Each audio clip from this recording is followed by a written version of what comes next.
for our Committee of the Whole meeting, Monday, June 21st, 2021. And I will call our meeting to order, and we'll do a roll call. Councillor Foster. Present. Councillor Van Leeuwen. I'm here. Councillor McElwain.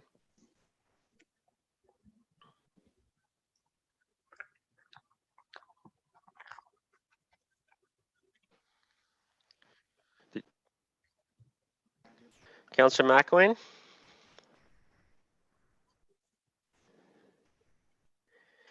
Okay, oh, there he is. You're just on mute for a sec, make sure we can hear you.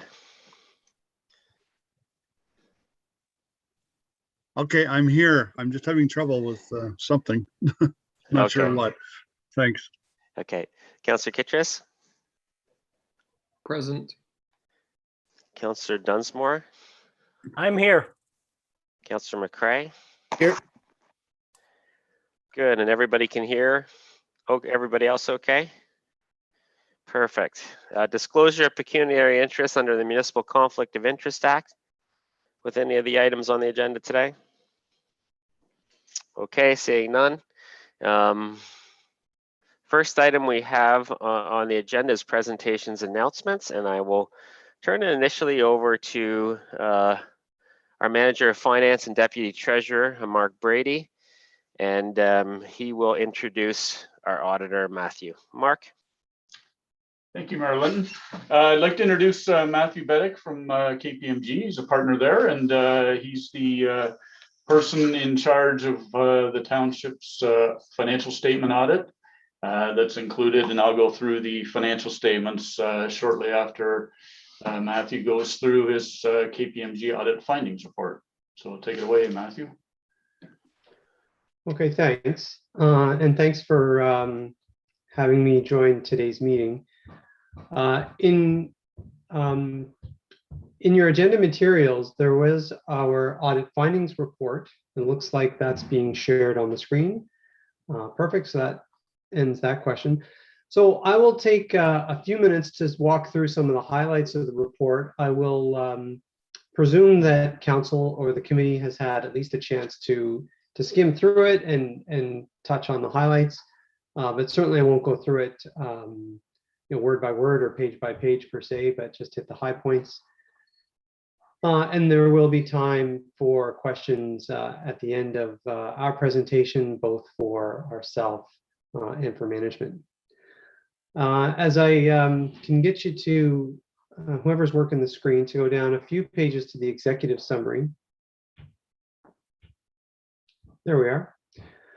So we'll touch on most of these things throughout the presentation, but just want to highlight a couple of things here. In terms of finalizing the audit, so we are nearly complete. We've done all of our checks and tests and have completed those to our satisfaction.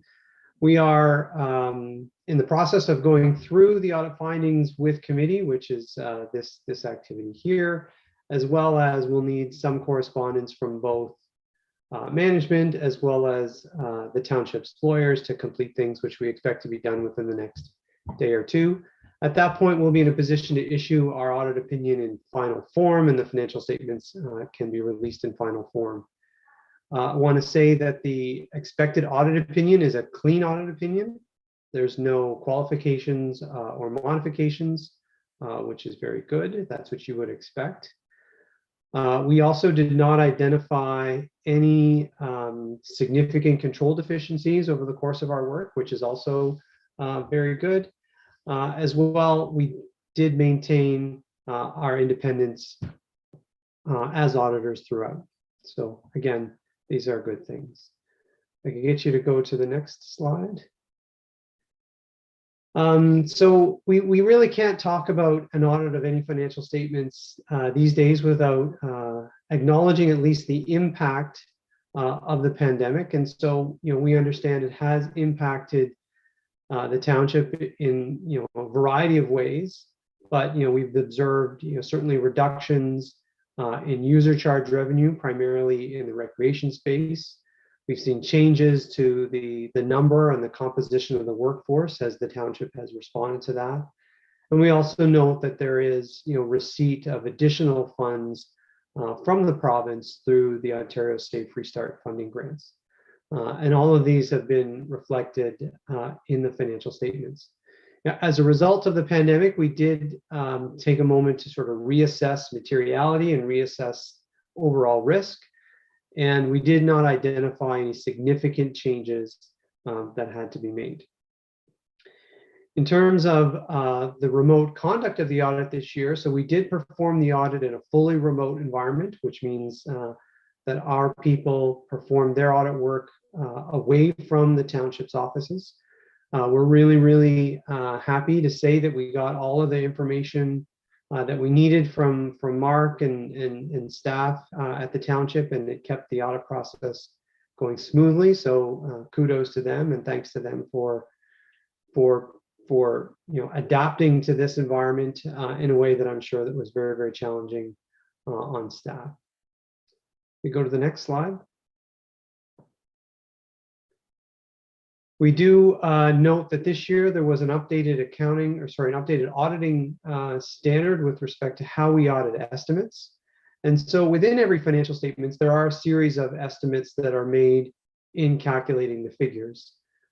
These would most notably be in the accounting for employee future benefits, which we talk a little bit later in the presentation, as well as like the amortization expense that would be recorded on tangible capital assets, because those are based on an estimated useful life. So those are the two main areas. And the new standard requires us to go into more detail and more granularity as we assess those estimates and make a number of other considerations. Happy to say, we did not find any new observations to come out of that new standard. We go to the next slide. So we're required to disclose and discuss materiality as it relates to the audit. We set materiality at about 2% of revenues. And so in the prior year, total revenues were about 43 million. And so 2% of that value is about 860,000, a little bit less than last year's value at 900. Just want to be clear that while we understand 860,000 from a materiality perspective may seem like a large number, especially to staff and to counsel, this is very consistent with the audit standards that allow us to set materiality anywhere from about 0.5% to 3%. I go on to the next slide. Just some highlights from the financial statements. So we do note that there has been an increase this year to the township's net financial assets, and we do see an increase to the annual surplus this year. The main driver of the increase, again, was a decrease in recreation user charges, as well as a decrease in developer contributions. These were offset by increases to taxation and other levels of government funding. As we said before, government funding can vary from year to year depending on the programs that are involved, as well as the timing of certain expenses that the township incurs. We note that the township generated approximately $11.3 million worth of cash in the year, which is an increase from the prior year at about 7.4 million. Go on to the next slide, please. Want to remind the committee that the financial statements include the activities of both the Allura and Fergus BIAs, as well as Centre Wellington Energy, which includes Centre Wellington Hydro, using the modified equity method, which basically means you just pick up their net income on your financial statements and update the investment value, noting that the dividends that may or may not be received are not recorded as revenue in these financial statements, but are recorded as a reduction in the investment. And we also note that Centre Wellington Communications is incorporated the same way. Go on to the next slide, please. So we are required, as part of the audit standard, to discuss the risk and our response to fraud in the financial statements. And so the scope of this is limited to what we would refer to as intentional misstatement or misrepresentation within those statements. And based on the procedures and the risk assessments we performed, we have no findings in this area, again, which is very good. We go on to the next slide, please. As I mentioned before, we have the accounting for employee future benefits, which contains a significant estimate. And that value is a liability of about 1.7 million sitting on the financial statements. And this represents the expected future costs based on both health and dental benefits that are offered to early retirees of the township, as well as WSIB payments that may be owing. We do note there are a number of assumptions that are incorporated into these calculations, and the township uses a third-party actuarial firm, Nexus, to assist them with that.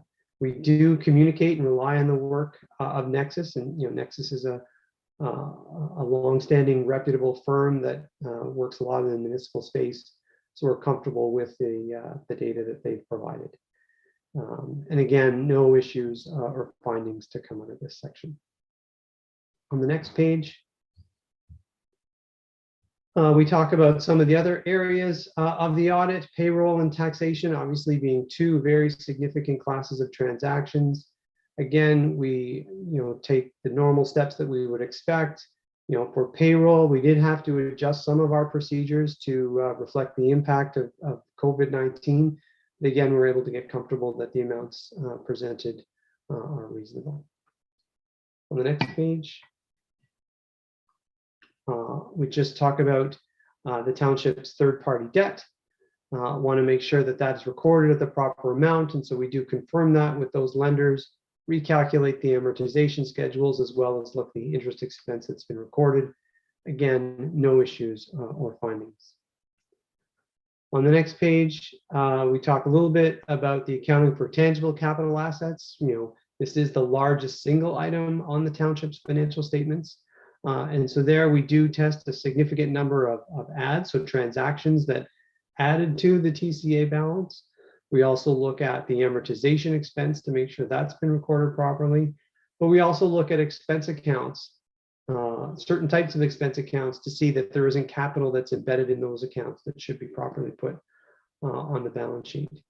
We do note that there are significant additions during the year, close to $16 million. And about $9.2 million worth of amortization. And basically what committee can take from this is that there is a continuous replenishing of the township's capital through this information. On the next page, please. We talk a little bit about technology in the audit, and we are continuing to use technology tools as this is an ever evolving space within the audit profession.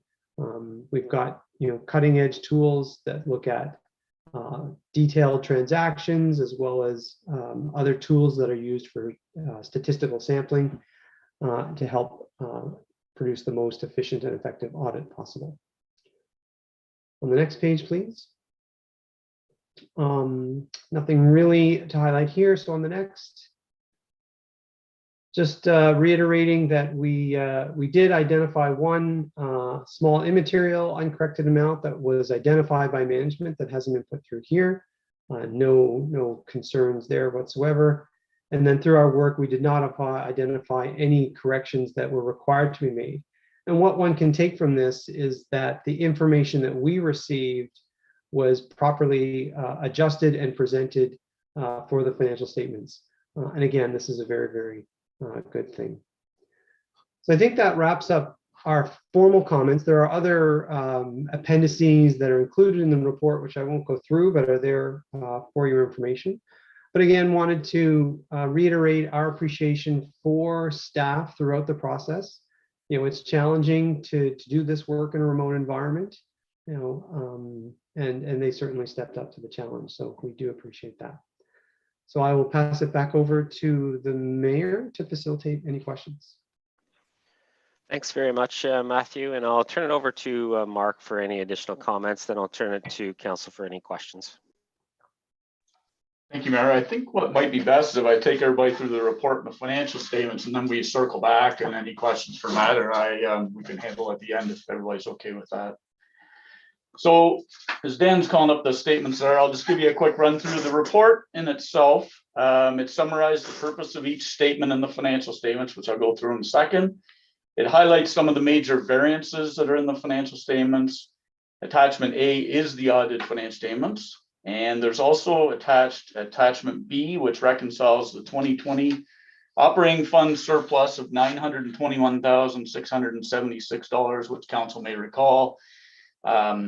We reported on that back in April, and it reconciles the operating fund surplus to the $8.1 million surplus on the consolidated statement of operations, which is in the audited financial statements, which I'll take you through right now. So Dan, if you want to turn to, I guess, the audit report, essentially, one more page. So as Matt mentioned, the audit report is a clean audit report that they will be issuing, and which essentially means there's no material issues found. Okay, so if you want to move ahead to this statement of financial position, Dan. Keep going. There we go. So essentially what the statement of financial position does is that at a specific date and time, and that specific date and time is December 31st, 2020, the township's year end, it summarized the financial assets, or what the township owned, the financial liabilities, what the township owed, and the non-financial assets, which are assets that are held for provision of future services. So at December 31st, there were total financial assets of almost $84 million. The township had financial liabilities of about $51 million.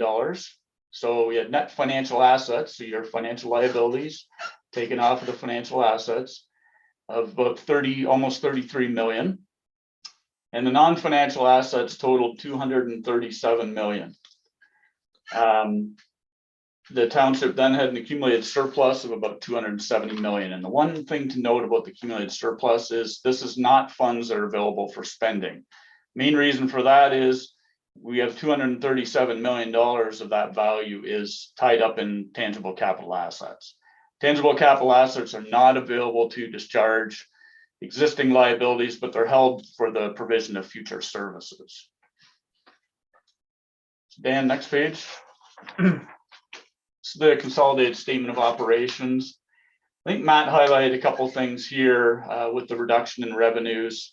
And the main line items where you'll see the reduction in revenues is on the fees, rents, and concessions line, also on the interest, donations, and other line, and also on the gaming revenue line. Those are the main contributors to the reduction in revenue. The total revenue for the township was about 43 million. Total expenses were about 35 million. Take your expenses off your total revenue, and we had an annual surplus for financial statement purposes of about 8.1 million. You add that to your accumulated surplus at the beginning of the year of 262 million, and you get that accumulated surplus number that we just saw in the statement of financial position of 270 million.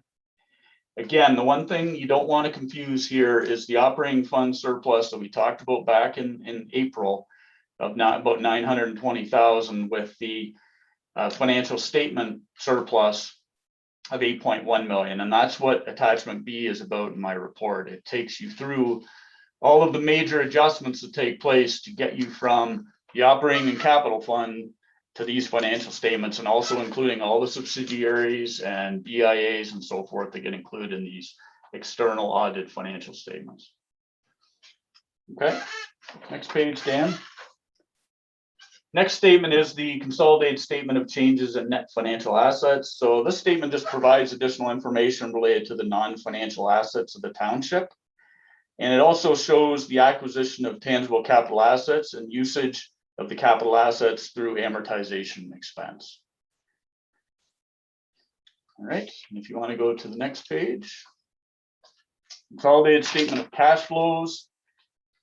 This statement reports the uses and sources of cash for the year, and it's broken into various categories like operating activities, capital activities, investing activities, and financing activities.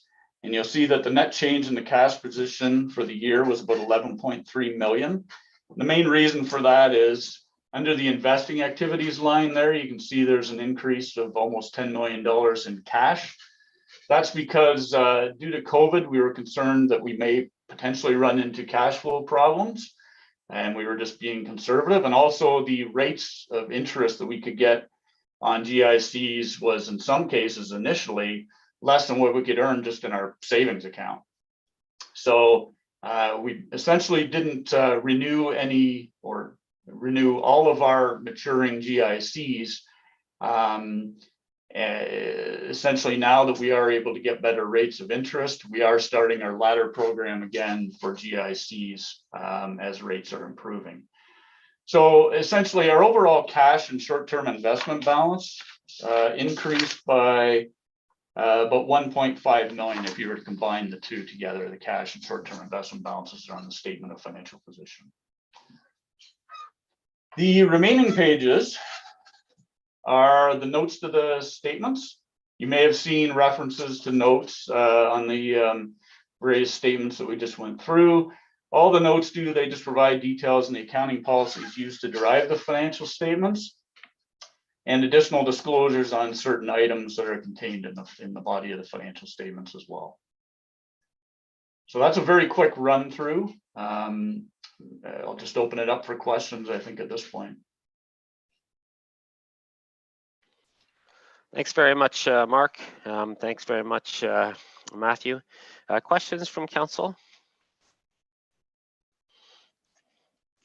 Councillor, I'll go around. Councillor Foster. Thank you, Mayor. I have a question for Matthew, our auditor. Matthew, in the capital forecasts, there's a regarding the Victoria Street pedestrian bridge. There's about 900,000 of expenses actually approved in the budget, but the actual amount spent was 3.5 million. And so I'm just wondering, from like a compliance audit standpoint, is that a material difference? And I wondered if you had any comments on that. Yeah, so it's not really in our scope to comment as to whether or not the project was within the original budget or within the original forecast or not.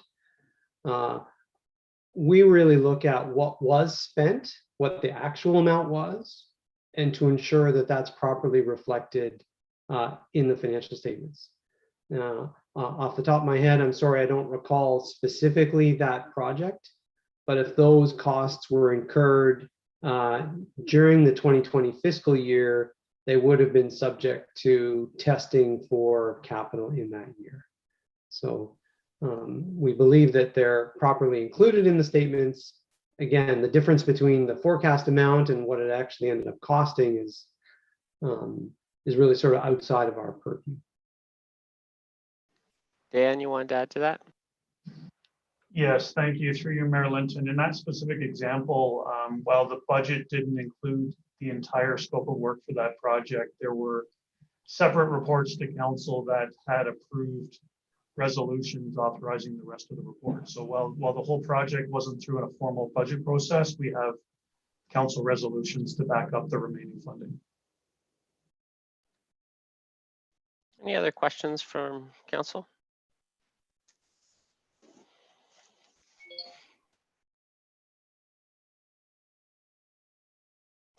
Okay, I have a recommendation here that the Council of the Township of Centre Wellington approve the December 31st, 2020 audited draft consolidated financial statements as presented by KPMG LLP, Chartered Professional Accountants. Can I have a mover for that, please? Councillor Dunsmore, second by Councillor McElwain. All in favor? And that is carried. Thank you again very much, Matthew, and thanks, Mark, for those financial reports. Thank you.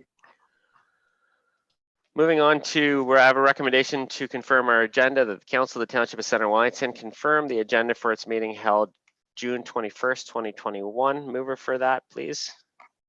Councillor Dunsmore, seconded by Councillor Van Leeuwen. All in favor? And that is carried. I have some confirmation of minutes for a public meeting under the Planning Act on April the 28th, as well as Committee of the Whole on May the 17th. The recommendations that the minutes of the Committee of the Whole meeting held April 28th, 2021 and May 17th, 2021 be adopted as circulated. Can I have a mover for that, please? Councillor Dunsmore, seconded by Councillor McCrae. Any question about those minutes? All in favor?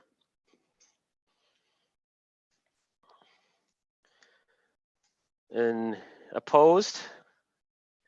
Councillor Kittrus, I didn't see a hand there. Did you vote for that? Up for that. Okay. And that's carried. No delegations today. First item on our agenda is the Township Operations Center Space Needs Assessment and Recommendation. And I will turn it over. Do you want me to turn it to you first, Colin, or do I turn this directly over to Stephanie? Yeah. Thanks, Mary Linton. I'm going to provide some opening remarks, and Adam is going to share his screen, and Stephanie will co-present with me on this one. All right. Well, good afternoon, everyone. Mary Linton and members of Township Council. Pleased to be here today to present the results of the Township's Operations Center Space Needs Assessment and to present the recommended option.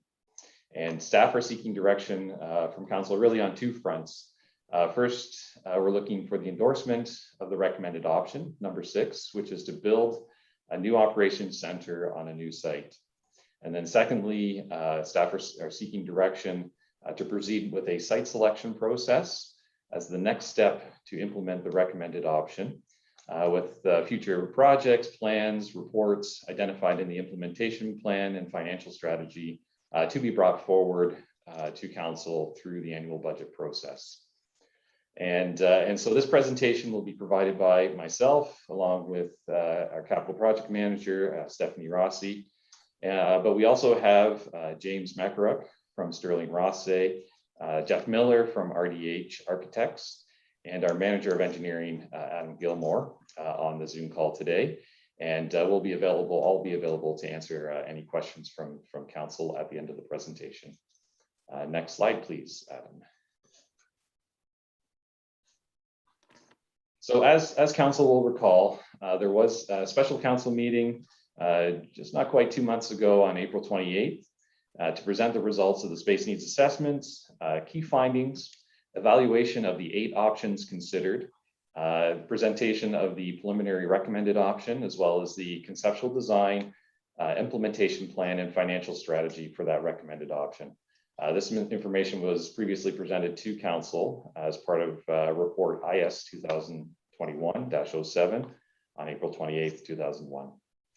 And I'll present a brief summary of the April 28th reports, including the Operations Center background, along with key findings and recommendations. And then I'll hand it over to Stephanie, who will provide just some follow-up information in response to feedback received from Council during the April 28th meeting and also following the April 28th meeting. Next slide, please. So the purpose of this report is to seek Council approval for the recommended option for the Operations Center and approval to proceed with the next steps in terms of the process to implement the recommended option, including the site selection process. Next slide, please.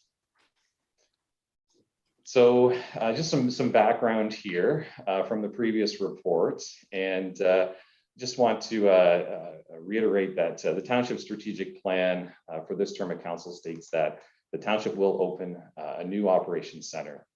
And so when staff got that direction in the strategic plan, I think it was early 2019, that indicated that we had quite a bit of work to do to get organized to meet the requirements of that strategic plan direction. And so we had to determine how this new facility kind of fit within the Township's existing facilities, and what exactly were the space requirements for this new facility.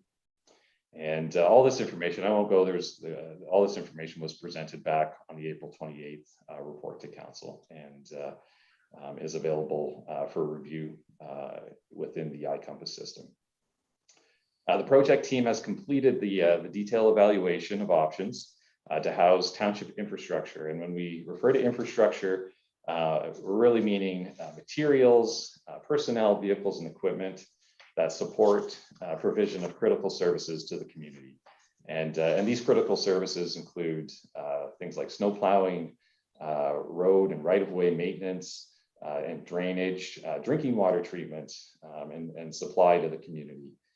Fleet maintenance. We're also looking to include a component for information technology into the new facility, parks and forestry, and also community beautification, largely through the greenhouse facilities and horticultural facilities in the new facility.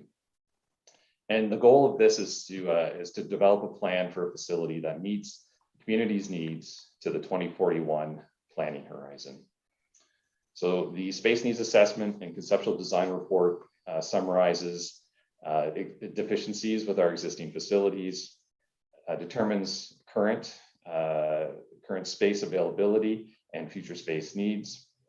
It identified and evaluate 8 different options to address the township's future space needs, provides high-level cost estimates for each option, and then also identifies a recommended option, as well as an implementation plan and financial strategy for that recommended option. So next slide, please. So the project team, along with Sterling Rossi and RDHA, undertook a detailed evaluation of the eight options. A number of operational, financial, and technical criteria were developed, as well as a weighting criteria for each option. And based on the evaluation, option 6, build a new operations center on a new site in 2 phases, scored the highest score based on the combined operational, financial, and technical scores. So with that kind of preliminary recommended option, a conceptual site plan was prepared to help visualize, the property, the office, the garage, material storage areas, parking, vehicle circulation, salt storage, right to the proposed greenhouses would all fit together in a new operations center. And this was all presented in the previous, and I think Stephanie has a slide a little later on just to remind council kind of what that conceptual site plan does look like. And the proposed implementation plan for option 6 is really, we're talking about two main phases to this.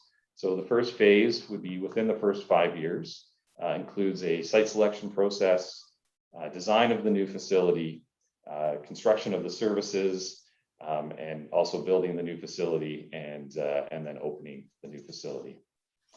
Phase 2, which would be kind of what we're calling the 10 years and beyond time frame, and could be adjusted based on needs at that time, would include additions to the garage, again, to house additional equipment and vehicle needs. Would include a new storage facility at that time to replace the end-of-life existing storage shed that is currently in Fergus, and then also provide additional greenhouse capacity as well. That would be all worked into the second phase. The final report for the space needs assessment and conceptual design is available on Connect CW, and we've posted a few other project resources on that Connect CW webpage. Next slide, please. And as I mentioned, so staff are recommending to proceed with option number 6. So build a new operations center on a new site in 2 phases. And next slide, please. And I just wanted to provide a summary of, why does the township need a new multi-departmental operations center? And just a few bullet points here just to summarize this for council. As we know, the township is growing, and our current kind of pre-amalgamation facilities are not sufficient to allow the township to provide those essential services to the community to meet the needs of our growing population. We also have the Accessibility for Ontarians with Disabilities Act. And our current facilities do not comply with this AODA accessibility legislation. And they do not provide a high quality working environment to attract and retain staff. Current facilities are insufficient to accommodate our vehicle, equipment, and material requirements as identified in the space needs study. And from the facility tour, I know a number of councillors were on the tour in 2019.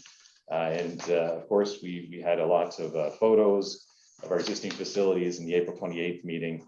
Council will recall the overcrowding in our existing facilities, and to the point where a number of kind of utility and storage closets in the various facilities have been converted into workspace. So another benefit for the community includes a one-window customer service approach. And by consolidating a number of the outside operations under one roof, the new facility will be designed really to be more customer service oriented with a one-window approach to public requests, service requests, and will be a much more streamlined approach for the community. By combining parks, public works, engineering, IT, water services, this will contribute to cross-departmental efficiencies and a much more collaborative work environment among departments. I like to think we're working quite collaboratively, but it's very intentional. We have to set up meetings and specific times. We're being under one roof. We're expecting to have a much more collaborative work environment for the groups within that facility. So I think at this point, I'll hand over the presentation to Stephanie.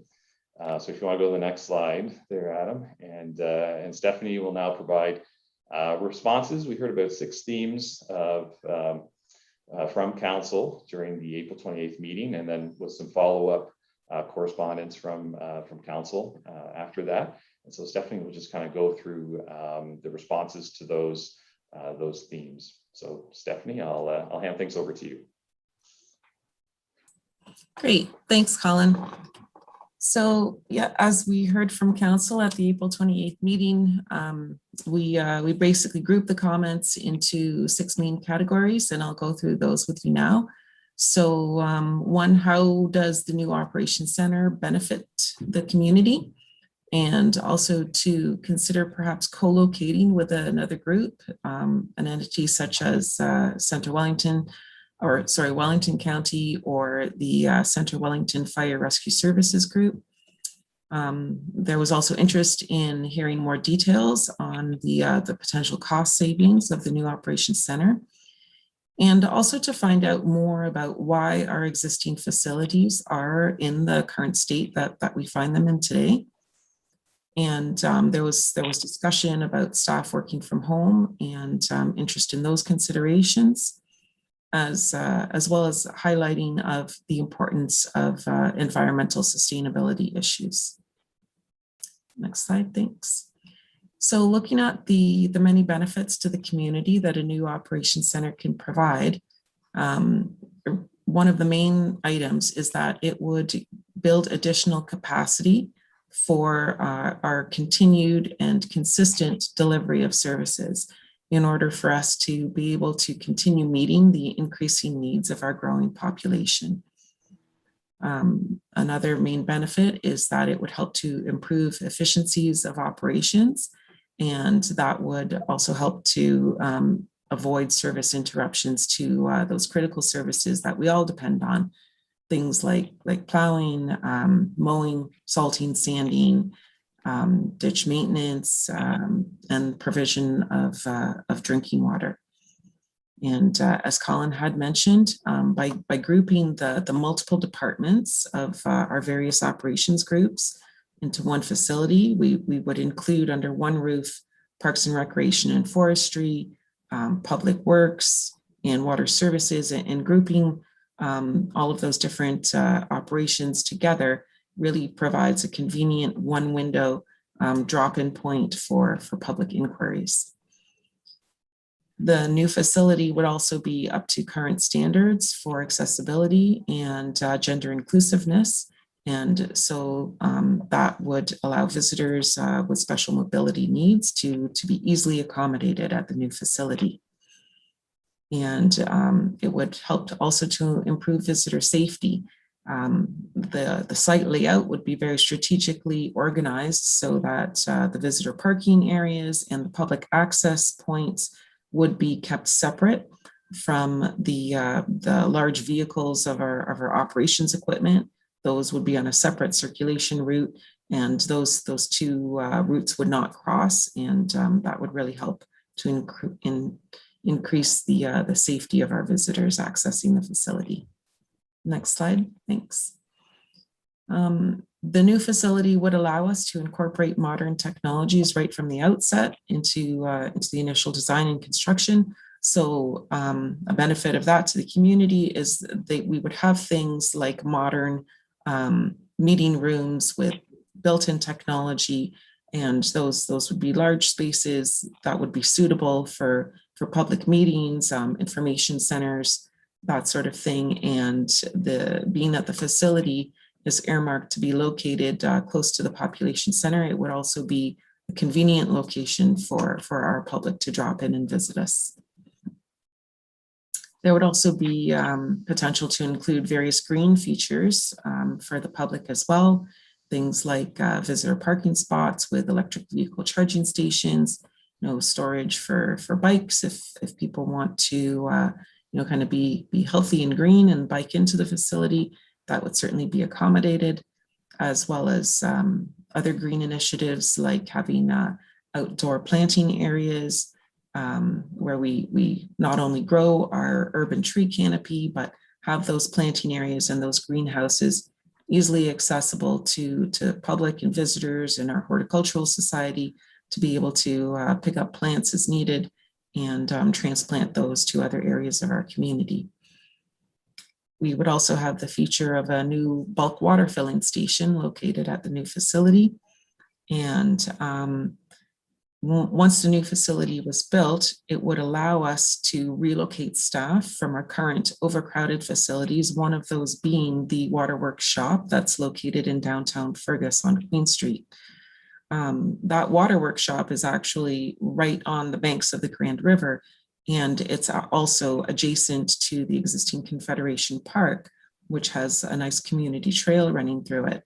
So by relocating our water services staff out of that Queen Street location, that opens up possibilities for extending and expanding the trail system and connecting it to the existing Confederation Park Trail for the benefit of community users of our park system.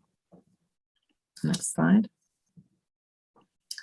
So thinking about considerations of co-locating with another group, really the main considerations are the timing. When does each party really need to have that new facility? The location of the site is also quite critical, as well as the suitability of the site in order to meet the various needs and requirements of each of the parties that are involved. So we did have discussions with a couple different entities. We talked to Center Wellington Fire and Rescue Services, and we also talked to Wellington County. And looking at our needs for the new operations center site, we recognize that the study has recommended a new 20-acre site, and that site should be located close to the Fergus Population Center. And we know that we are also looking to try to build that phase 1 of that new facility in approximately the 3 to 5 year timeframe.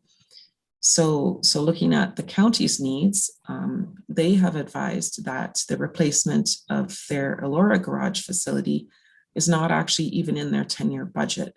So they are thinking of a longer term timeframe than what we would need of the initial 3 to 5 year short-term timeframe to meet our needs. So considering those two kind of diverging timeframes, we've recognized that it's not feasible to basically do nothing for the next over 10 years while we wait to build phase 1 of a new operations center. Our facilities just, they wouldn't be able to carry us through. And so we would need to do a series of interim renovations and expansions to those existing facilities to meet that sort of interim 10+ time frame. And that was actually evaluated in the study. It was looked at as option 3, and it was actually found to be the most expensive of all 8 of the options that were considered. Its cost was estimated at 41 million, and that cost is so high because basically we're paying for not just the new operations center after 10+ years, but we're paying for interim renovations and expansions in the meanwhile just to get us through.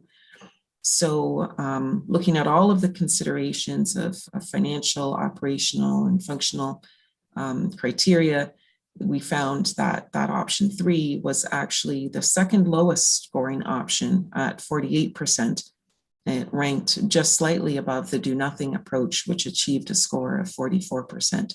So from that, we could see that it was really not feasible to implement option 3. Next slide. So looking sort of more on the Central Wellington Fire Rescue Services side of things from our discussions with the Fire Services Department, we understand that the township has budgeted to purchase approximately 2 to 3 acres of land for a new fire station. The timeframe of that is about 2023, and their process would then involve consulting design and permitting for the new fire station in 2024 and 2025 to allow them to then start construction on the new fire station in 2026 and then to open the station in 2027.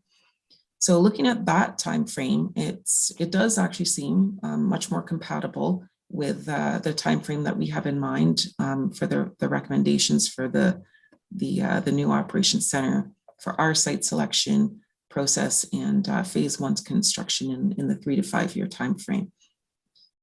So from discussions with the fire department, we came to the understanding that really their primary importance for the new fire station is that it comply with the National Fire Protection Association Regulation 1720, which governs the response times.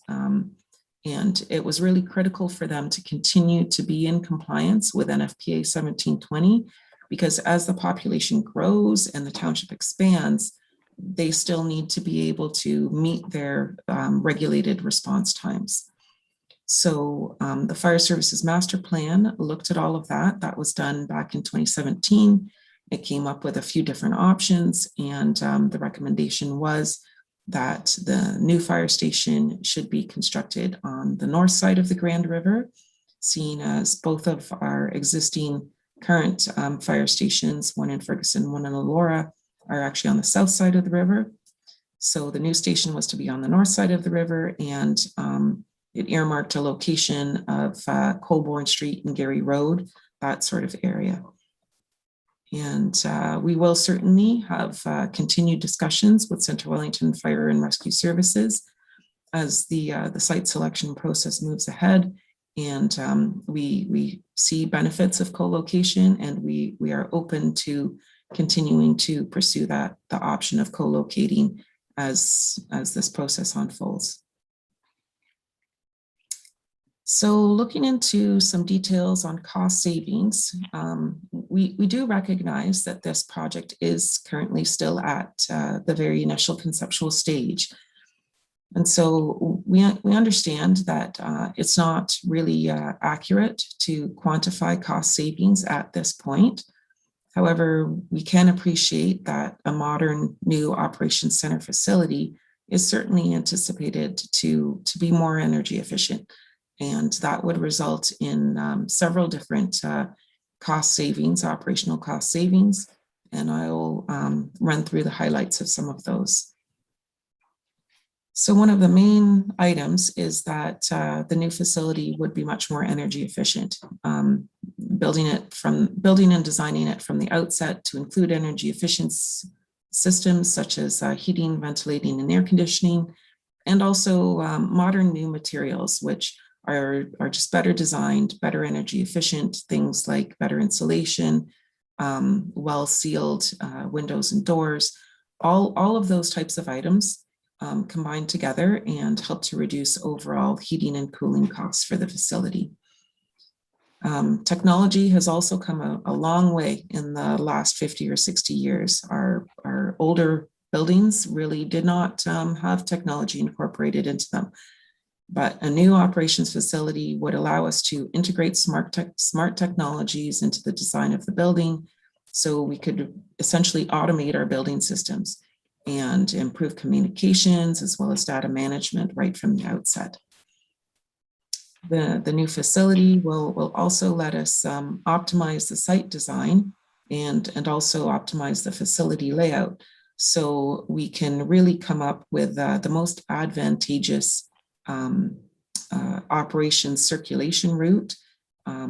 As I was explaining, keep the public and visitors access areas separate from the operations of our heavy vehicles, and also optimize the layouts of where materials are stored for easy access for our operations staff, and to really take advantage of well-planned adjacencies, so that two different departments that often have to work together can be located side by side, so we can take advantage of things like shared workshop areas and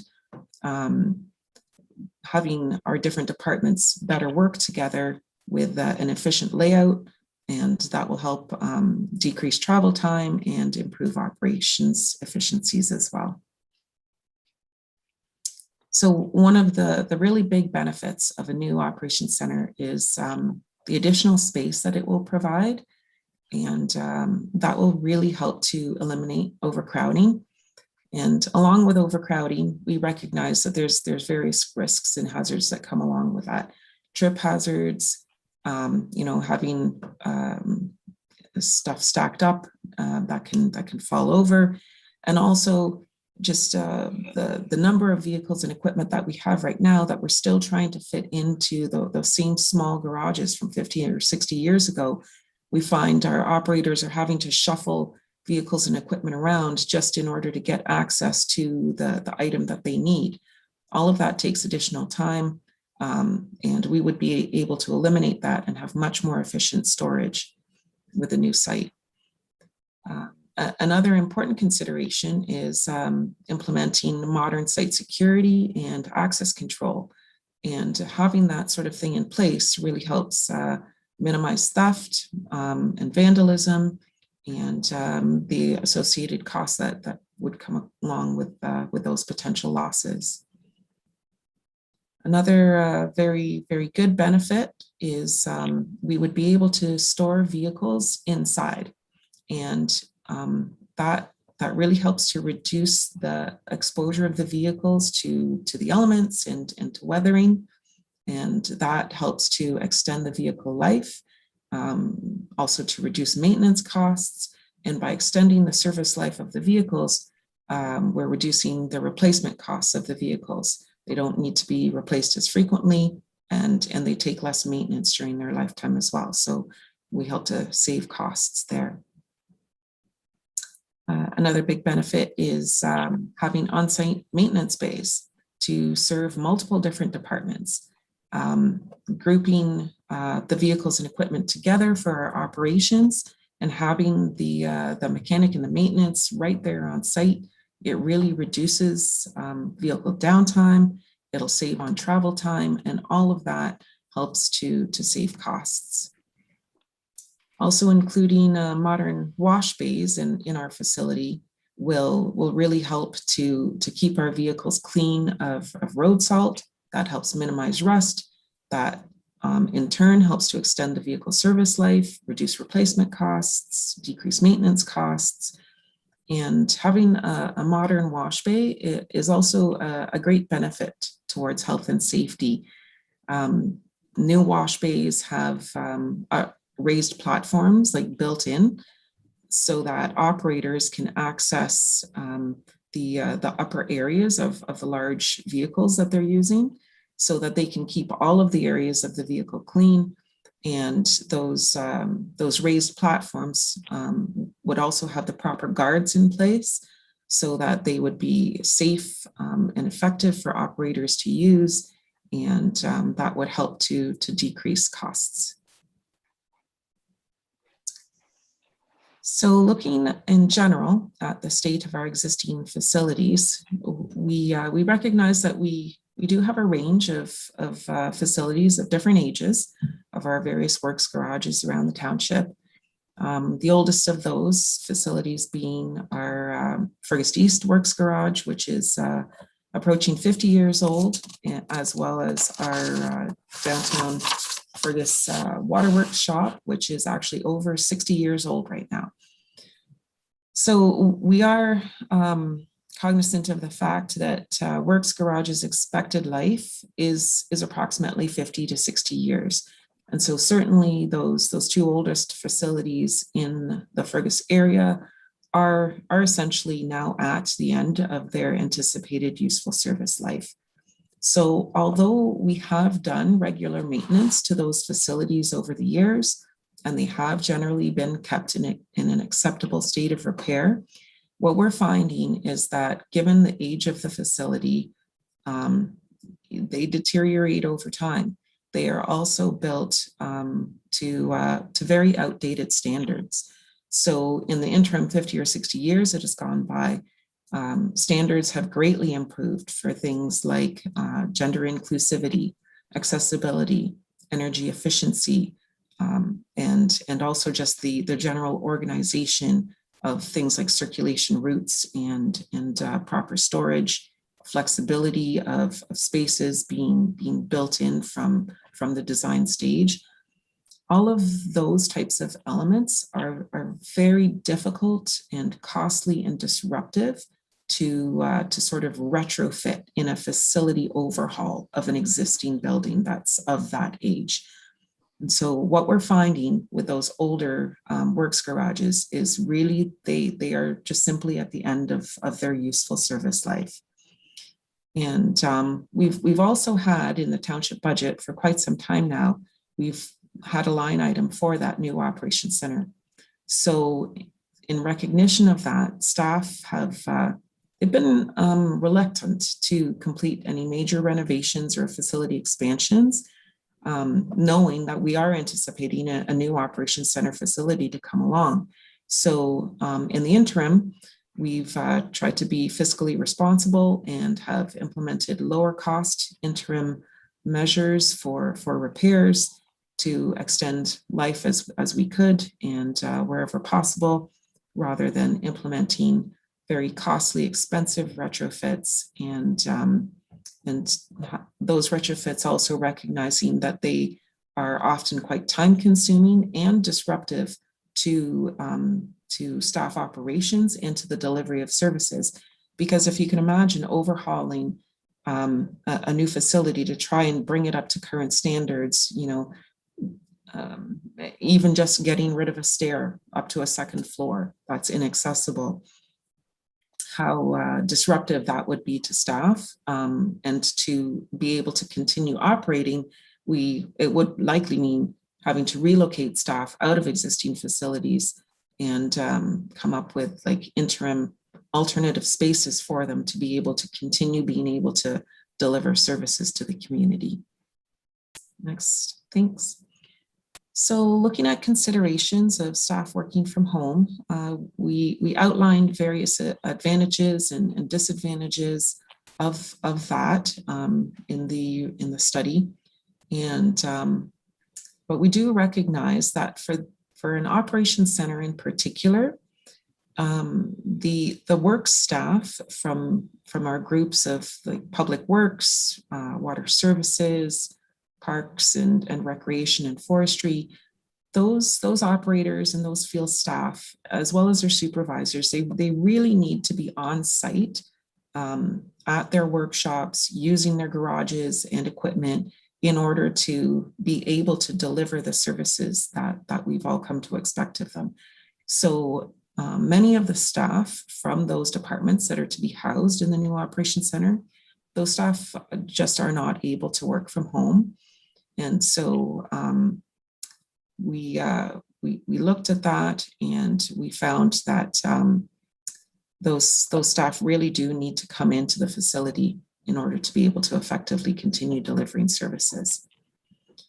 So we did note, however, that a new operations center facility would have a really good advantage in that it can be designed from the get-go to include very flexible spaces that can be, for example, used as shared drop-in workstations, like touchdown stations for different computers. So staff that just needs to use a computer station periodically, they can come in, do what they need to do for short term, and then that station can be shared for use by another staff person, even in a different department. Also with modern furniture, like sort of modules, if you will, the furniture arrangements and layout can very easily be reconfigured for various different uses. And all of that can help significantly to facilitate any potential future changes that might be coming from changes in the work at home policy.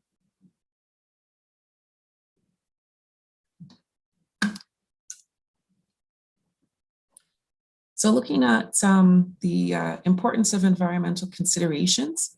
So we did look at in the Operations Center study, we certainly looked at including in that evaluation the environmental impact and sustainability of each of the 8 different options, and looked at the ability to achieve environmental improvements and sustainability by each of those options. So what we found in that evaluation is that newer facilities scored much better than trying to retrofit existing facilities. Because those new facilities can be designed easily from the outset and with modern materials, we were seeing that the new facilities, that those options really scored much better in being able to achieve lower greenhouse gas emissions, helping to reduce waste and improving energy efficiency, and minimizing their impact on the natural environment. So from that evaluation, we could see with the scores that the new facility was the most beneficial from an environmental perspective. And various different environmental design measures can be incorporated from the outset, and I will walk you through some examples of that on our next slide.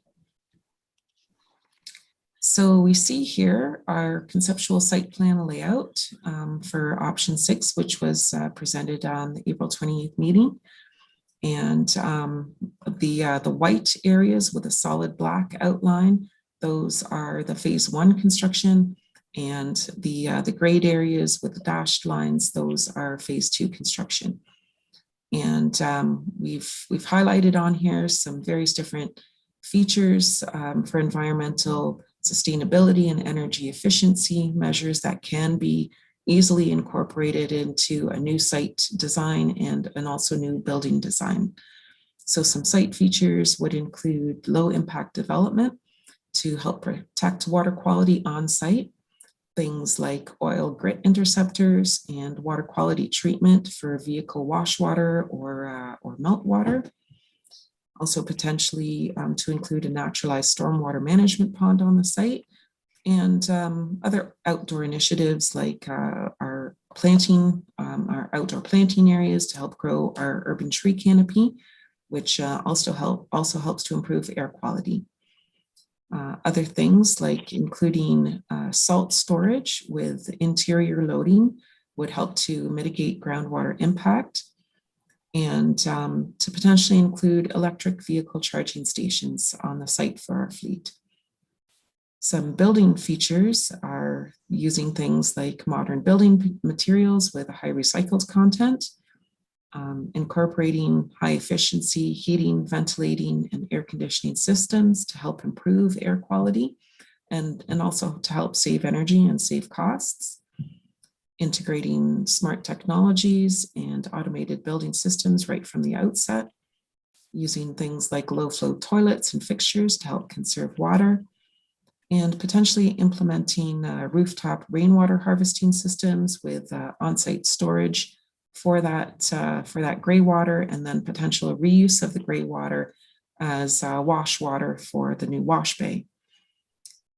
And potentially to look at other sources of heating, such as ground source heating, and the energy savings that comes along with potential use of solar power or cogeneration. So looking ahead to the next step in this process, that would really be the site selection process. And the site selection would involve looking at different sites and evaluating those against a series of criteria. We know that we would ideally like for the new site to be in or near to an existing industrial area. That would help to mitigate any noise concerns and also minimize concerns from or due to heavy vehicle traffic on the local roads. As recommended in the study, we are looking for a minimum site of at least 20 acres. And ideally, we would like the shape of and topography of that site to be relatively a flat site. That would help us to avoid costs of major cut and fill, which can be quite expensive, and looking for a generally rectangular shaped site. We found that that helps to facilitate vehicle flow and for better circulation of vehicles on the site. Also looking at the entrance and exits and the locations of those access points on the site in relation to the local roads and how close different intersections might be. We would look at all of that so that we're really trying to avoid congestion on local streets and to improve traffic flow and make sure that we're not creating any interferences. For example, like what can be seen at the Waterworks facility on downtown Queen Street and that water filling station, where we sometimes have contractors lined up on Queen Street and, close to that residential area.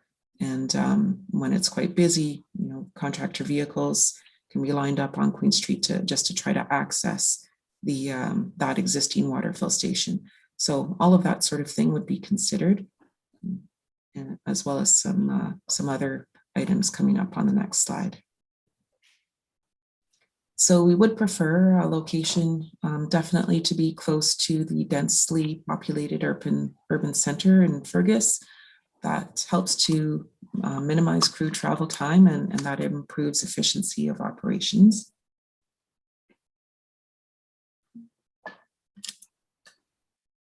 We would also be looking at the environmental considerations of the site itself. So, looking at things like, is the site located close to an environmentally sensitive area, such as a wetland, or does it have any species of interest or of concern on that site? Looking at those specific considerations for that site itself. And the location of the site should be such that the site has easy access to services, things like hydro, utilities, water, sanitary sewer, all of that. And we would, of course, be considering the cost of the land and the ease of the purchase. We would definitely want to avoid appropriation. And we would prefer a greenfield site that really does help to avoid any extra costs for potential building demolition or possibly for the remediation of site contamination. And as mentioned earlier, we would certainly be looking at opportunities to co-locate the new site with other users. So staff are proposing to proceed with the next step in this process, that being the site selection, and then come back, bring that information back to council with a recommendation for a new site for a new township operations center. So interestingly, the municipality of East Gwillimbury has very recently opened their own new multi-departmental operations center. And we wanted to include that as an example, just to illustrate some of the points that we've been talking about. So the East Gwillimbury facility is about 58,000 square feet, which is actually very similar to the recommended size from our study, which had a size of 54,600 square feet. So very comparable in size of facility and also in acreage. The East Gwillimbury site is 20 acres, and that actually totally coincides with our recommendation for a new 20-acre site. So similarly to what we are proposing, they've included multiple departments as well. Their facility houses parks, roads, water, wastewater facilities, and I believe it also serves as an emergency operations center for them. So we've included some photos of different aspects of their facility. You can see in the top left their new lunchroom. It's very spacious, and it can serve multiple different purposes. It can double as use as a meeting facility or training facility if needed, and has lots of natural light. And they also have an outdoor eating area as well. They have incorporated greenhouses similarly to what we are proposing. And you can see in the bottom corner there some of their new garage bays and the effective storage systems that they have come up with for their materials and equipment storage. So with that, I would like to turn it back over to Colin to make some closing remarks. Thanks. Great, thanks so much, Stephanie. So just in closing, just to wrap up, so staff are seeking council endorsement of recommended option number 6, and also a direction from council to bring forward any capital or operating budget implications to council through the annual budget process. We're also seeking direction to commence the site selection process that Stephanie mentioned, and then report back to council on the outcomes in the summer of 2021. And then pending the outcome of that process, we proceed with updating the conceptual site design based on the final site location, and then commence detailed design for phase 1 with the goal of site servicing in 2022. And so the goal would be to have the project shovel ready by the end of 2022 and operational in 2024. And this provides us with an opportunity, I think, to be ready for any post-COVID-19 grants or funding opportunities from the provincial and federal levels of government. So I think with that, we'd be happy to respond to any questions that council has at this time. We have, like I mentioned earlier, the project team is available. We have James from Sterling Rossi, as well as Jeff from RDHA, Stephanie, Adam, myself. And so I think with that, we'll turn it back to Mayor Linton. Great, thanks very much, Colin, and thanks very much, Stephanie, for a very in-depth report, getting to a lot of the questions that were asked by councillors last time we saw this, so appreciate that. I think we started talking about a center like this when, for sure, in 2010 when I was first on council, and I know it goes before that as well. So thanks for the very in-depth report. I just wanted to confirm before we start and ask questions of council. We're just in the budget process, so my mind is still going to the financing side of this. If you could just confirm that there's no tax impact on this, that this is all from development charges and land sales. Did I get that right? Yeah. Maybe I'll hand it over to Dan to speak to the funding strategy for the 2 different phases. Dan. Yeah, thanks, Colin. Yeah, you're correct, Mayor Linton. We have the growth-related component of the facility being funded through development charges and debt, and then the non-growth share of the facility funded through the sale of surplus property. And as Colin mentioned, if we have the opportunity to apply for a grant, then we'll do so as well. So no tax dollars or water wastewater rates going towards this facility construction.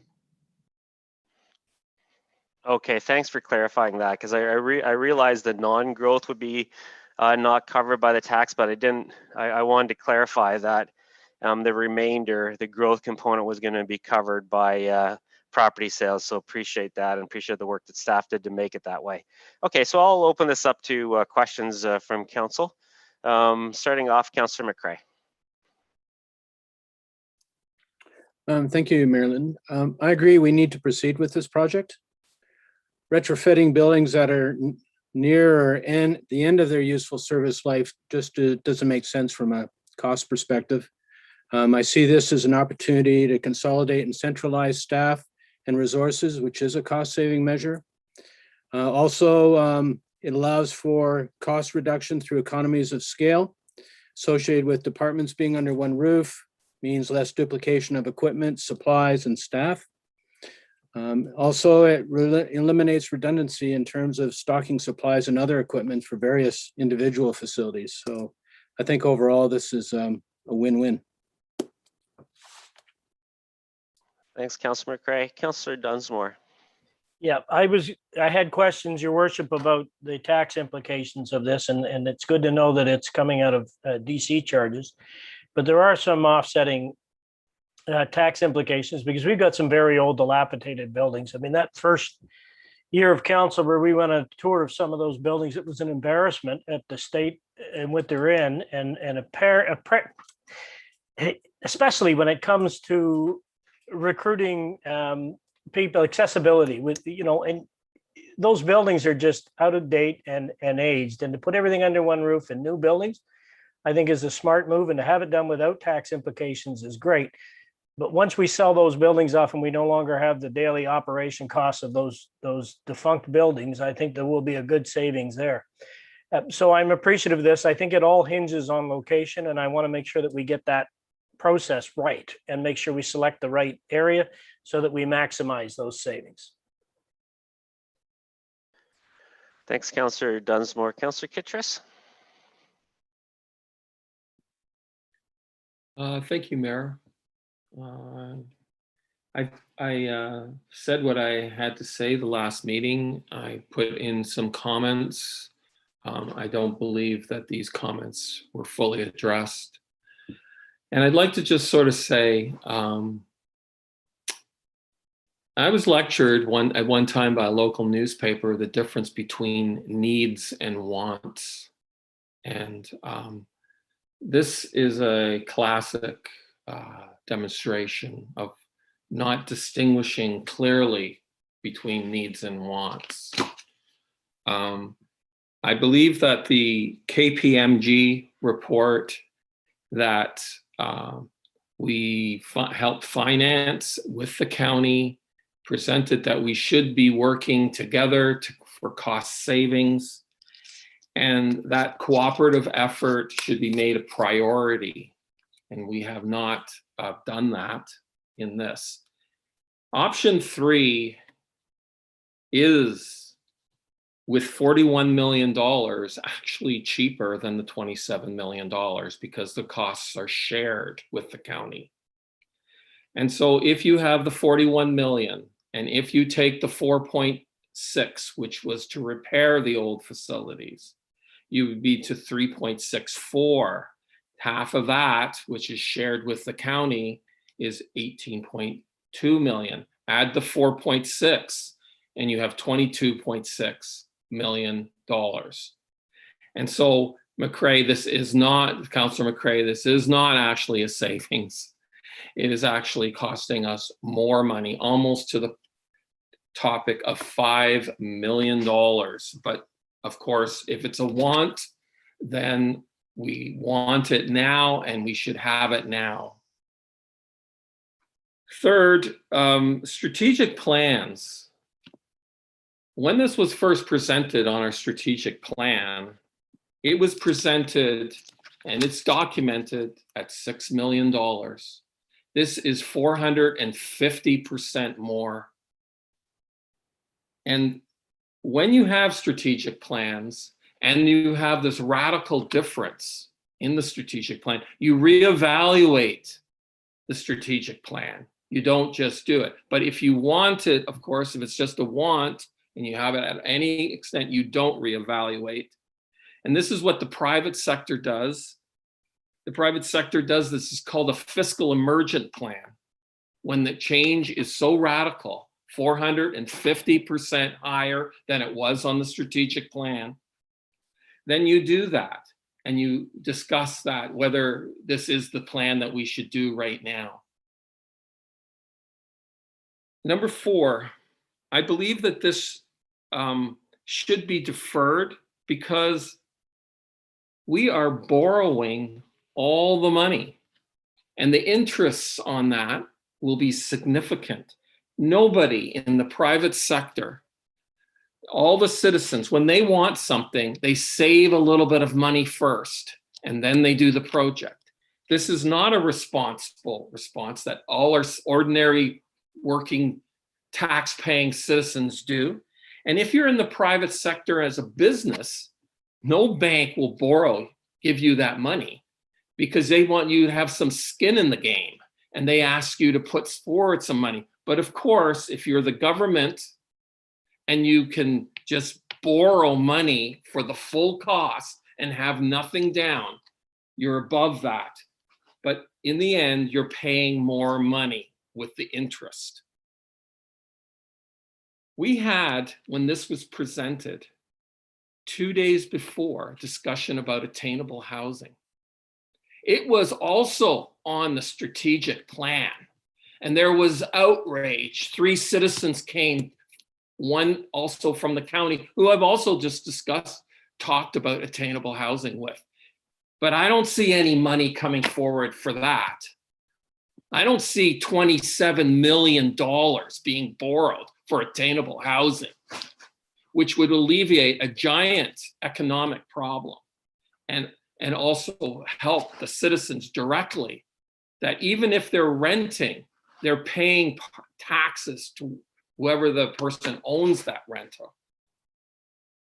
The AODA recommendations to upgrade buildings, we had a report not so long ago, but now all of a sudden we've added to it. We've done a lot of things for the AODA, but now all of a sudden, to justify spending $27 million on a want, it's brought in like it's a health and safety, and which should have been talked about before.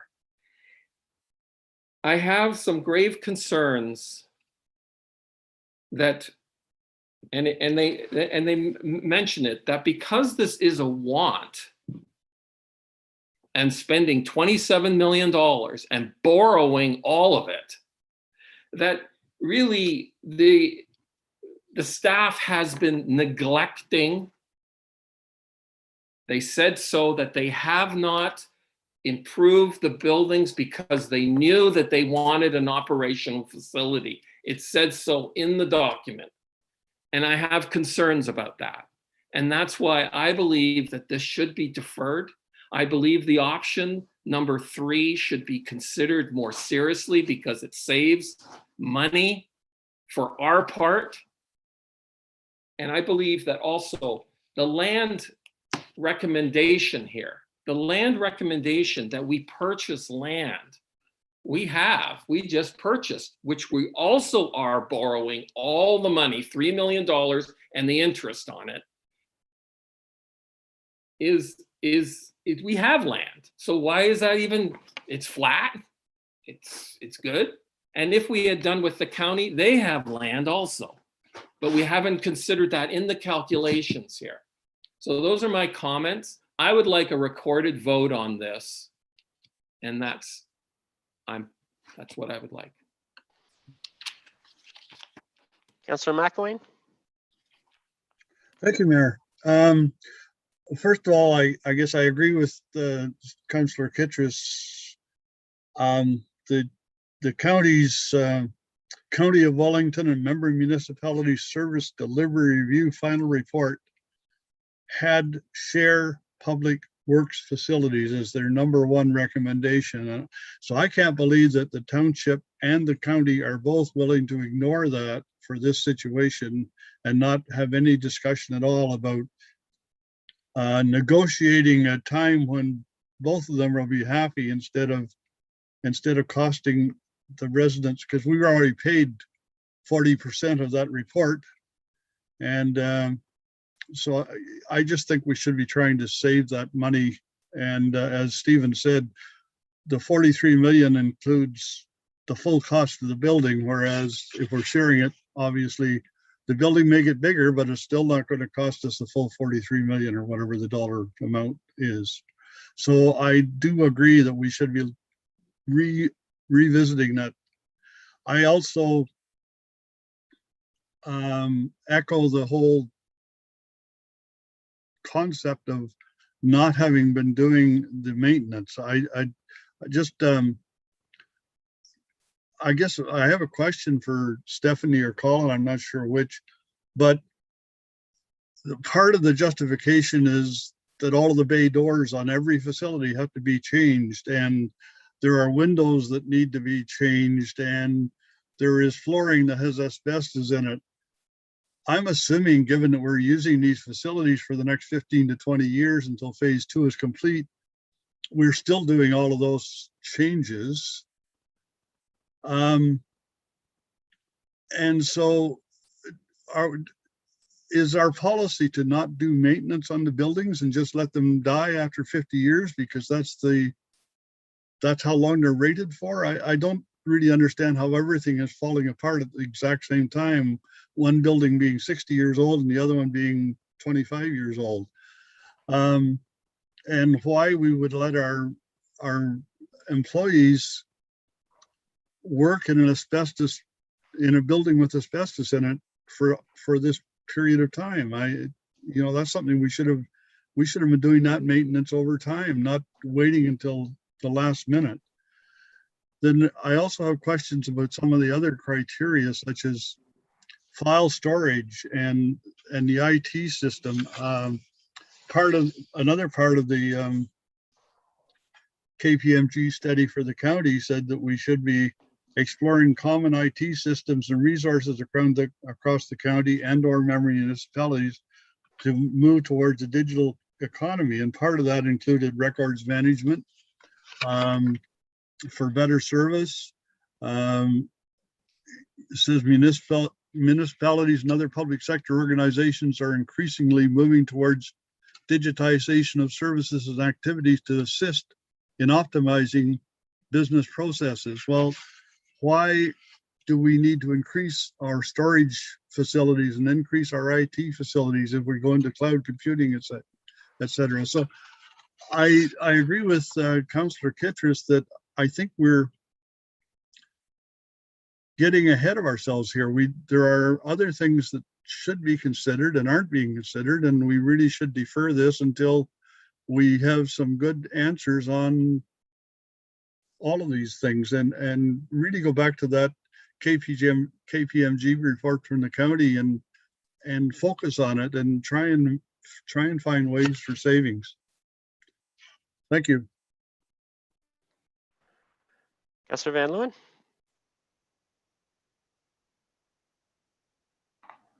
Thanks, and through your mayor. Yeah, boy, years ago, I remember this coming onto our budget and looking at the capital out, I want to say back in 2010, 2011. And we always had it out in the 10-year for about the $10 million scale. And that was expensive at the time. And we really struggled with, is this a need or a want? And do we need to do this? One of the difficult parts is things just keep getting more and more expensive. And I think that we see that in the report today, where I wish we could build it for 10 million back years ago again. So I will admit, spending all this money and really building a big fancy facility is something that I struggle with. And yet I do like the idea of co-location. I think that it's very important that if we can build these things together, possibly a fire department. So I would like that site selection to work in that basis. I like the idea of doing it in stages. This is, we need to be able to stop, to hold, to work forward in pieces. And I think that at some point we're going to have to make some type of a move forward. And this, I believe, looking for the land and doing a site selection is a good start. So one of my questions actually would be, are we able to walk through the actual recommendation a little bit closer so I can understand exactly what we are approving today, so that we know, when and how are we working through, and when will this come back to the table, so that we can say, okay, we're here, let's stop, let's hold, or let's keep going. Is there ability to kind of walk through each piece? I'm gonna let Andy answer that one. Councillor Van Leeuwen. Thank you, through you, Mayor. Councillor Van Leeuwen, so the intent is, the first resolution is we need a concept as to what land area we're looking for in size. So the rationale around looking at option 6 in order to start looking at that 20 acres with the concept plan to say that's what we're looking on it from a configuration. So that's the rationale for the first. Looking at proceeding with bringing projects forward, plans and studies. So starting to get into some more of the detailed design concepts and stuff, so as we can be shovel ready for looking at, if we're looking at grants that are coming out from the federal and provincial government to take access to those. As you know, all the grants nowadays are wanting to be shovel ready. So we're wanting to make sure we can take advantage of those as where we can. And then third, looking at the site selection process, is we need to have an ability to take a look at various properties in the community to take a look at how much that estimated cost is within the financial report versus the actual cost. Our hope is that we can acquire a property within the estimated cost estimate within the financial plan. And so those are the rationale between the three resolutions. It's, really looking at what is the basis we're proceeding with, looking at furthering those details so we can have something for shovel ready for a grant. And then third, looking at a site selection piece so that we know we would have a property in the future to be able to build that on and phase it in, as you mentioned, through the various phases, so that at the end, the land is the most important, and able to secure that so that we can start building and planning in phases. Councillor Van Leeuwen, follow on? Yeah, so after this stage, if this happened to pass, then we would be, prior to any land being bought, we would see the report. This is the recommendation for the land. This is the true cost. And then also these are some of the reports. And then we would, it would come back to council, or would there be, is this giving, I want to ensure we understand, or is this giving the go ahead to go purchase land and begin the process? Through you, Mayor Linton, this would give staff the ability to go start taking a look at the site selection process. Any purchase of the property moving forward, or the exact site, would have to be bring back to council, which would be a closed door session. So that would be an approval process by council. And as we go through some more of the detailed design, those would be coming forward to council for final consideration as well. So this is the beginning to the overall concept process. And in each of those stages, council would have the opportunity for approving or disapproving the next steps. Thanks. Councillor Foster?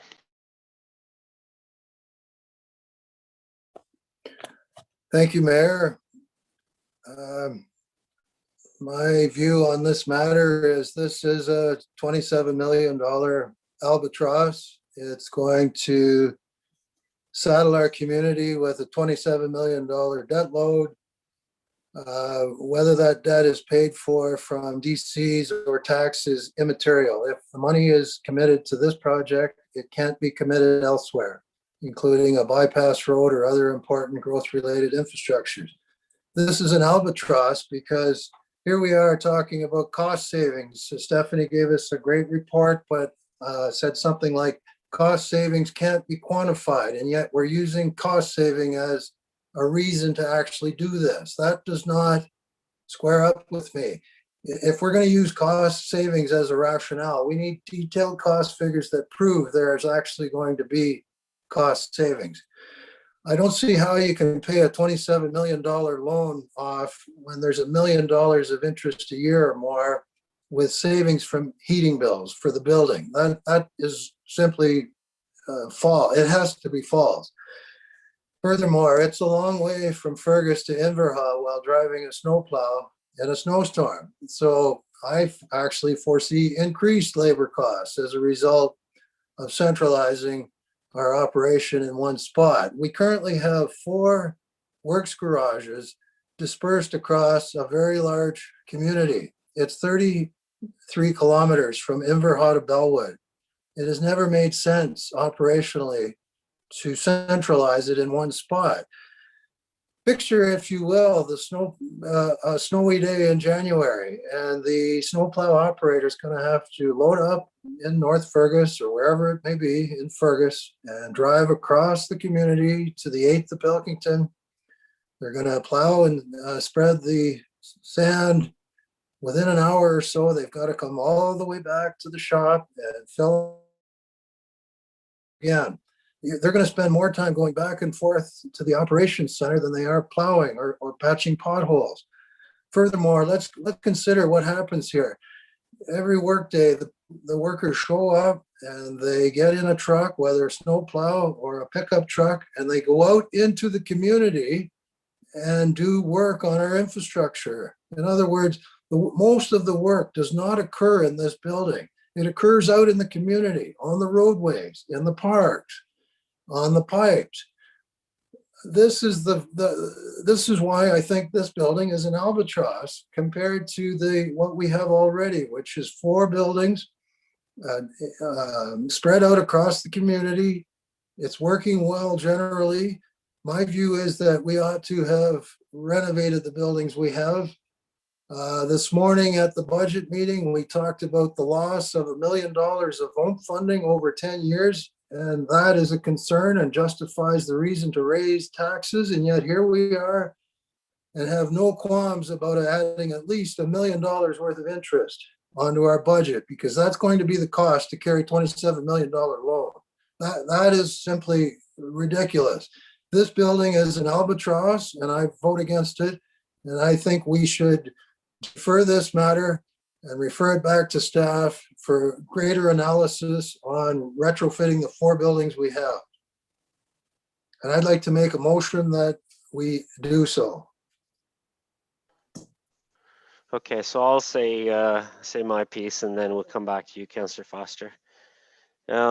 Firstly, I think you never make a decision like moving ahead on something this large without careful consideration and a careful business case being pulled together.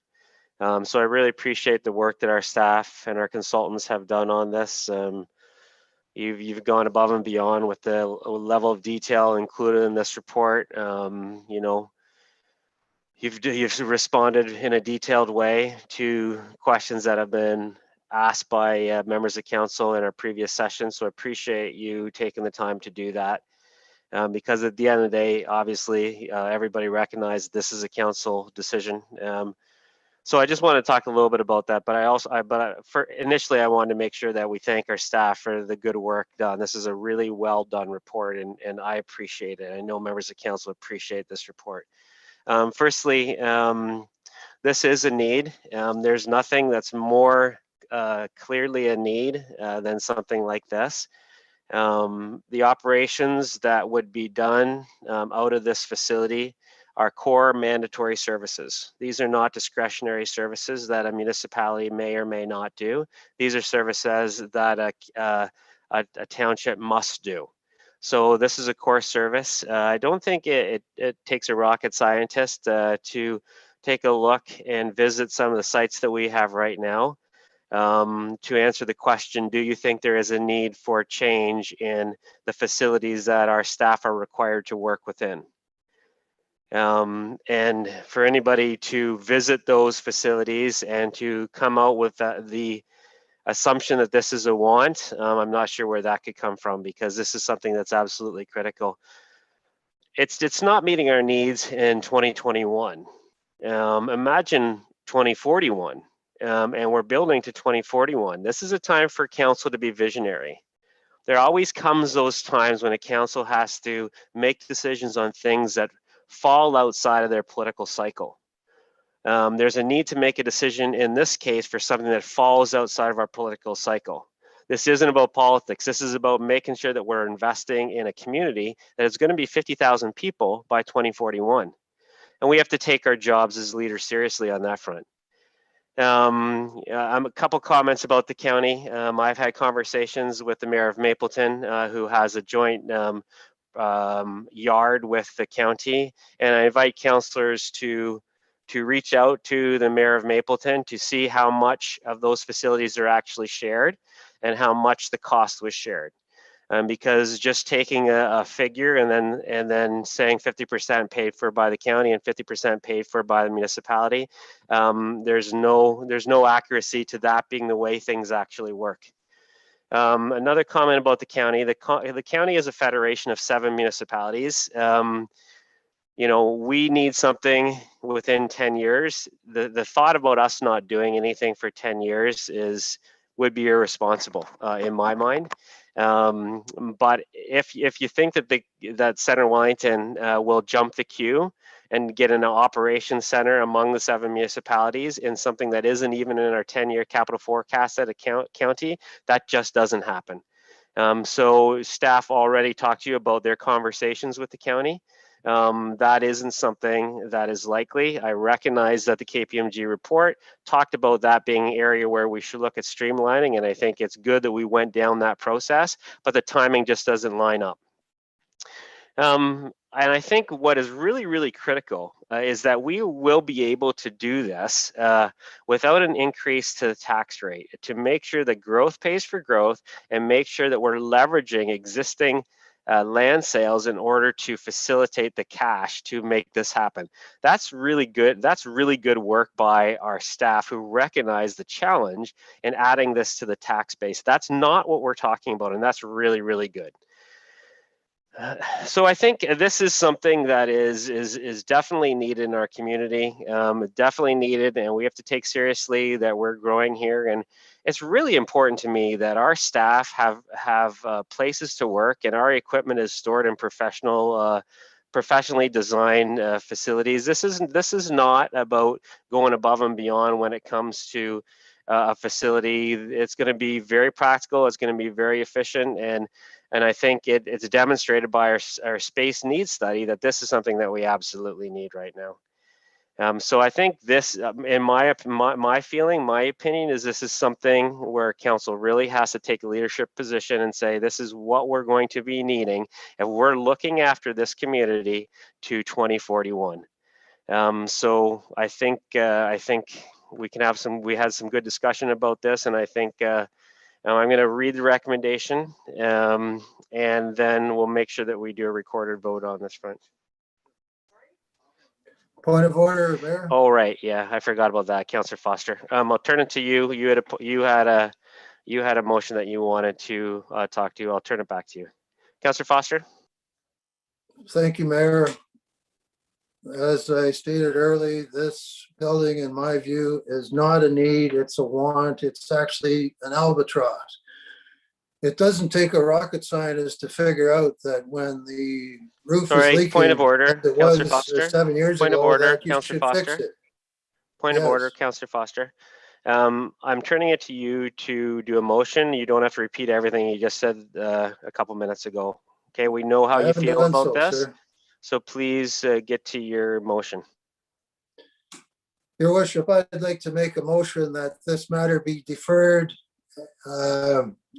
until the new term of council, and a referendum should occur on whether this community wants to incur $30 million of debt to build a building that isn't required.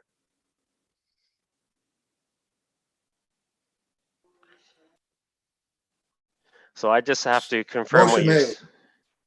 Okay, so I just want to make sure that we're on the same page. So not only to defer it, but you're asking for this to be on the next ballot. So basically it has to be deferred till the next term of council.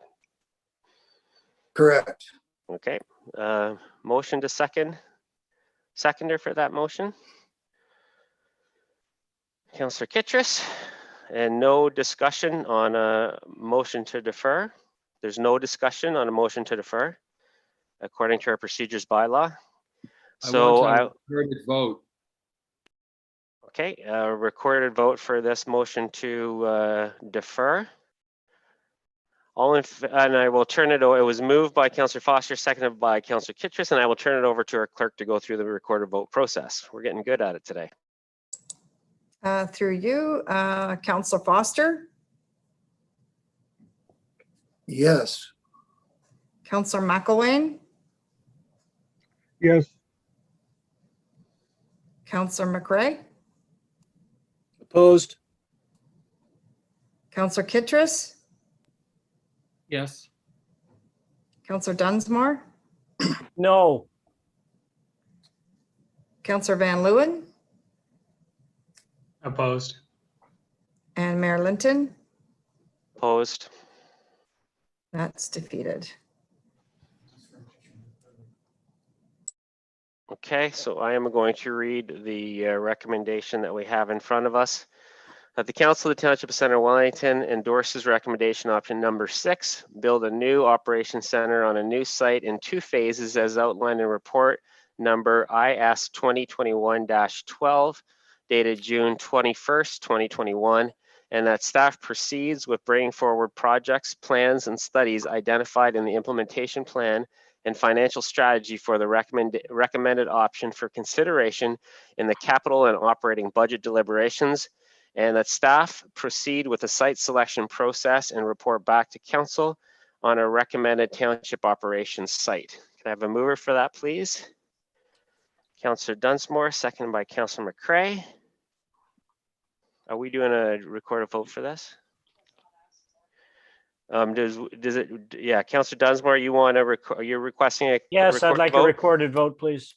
Okay, and I will turn it over to the clerk for a recorded vote. Through you, Mayor Linton, Councillor Van Leeuwen, Yes. Councillor Foster, Absolutely not. Waste of Councillor money. McElwain,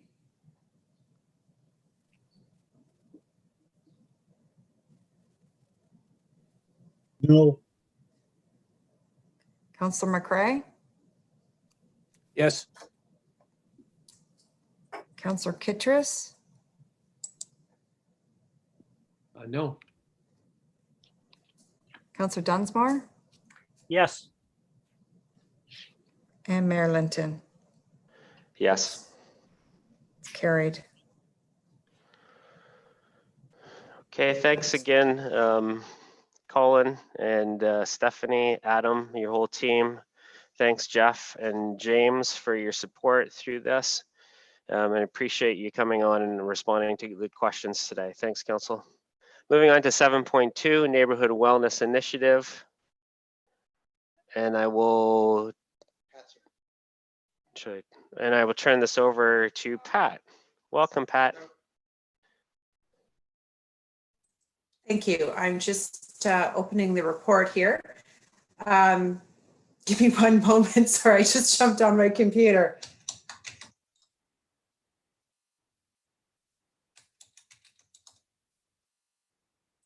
Having a bit of technical problems right now. So if I could just have 1 minute to do that, or I know Dorothy, if you want to start sharing the information on the report, or just give me 1 minute, whichever you choose, Mayor Linton.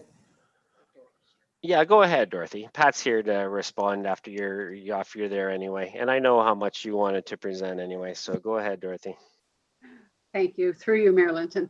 At the May meeting of the Community Services Advisory Committee, we welcomed Councillor Kittredge and staff member Kendra Martin to do a presentation to the committee on some options in forming a wellness neighborhood committee. The committee supported this initiative and some expressed interest to actually participate in it, which is great. The committee also wanted to review all the options to better understand them and then to ask to include that in the June agenda for CSAC, which we did.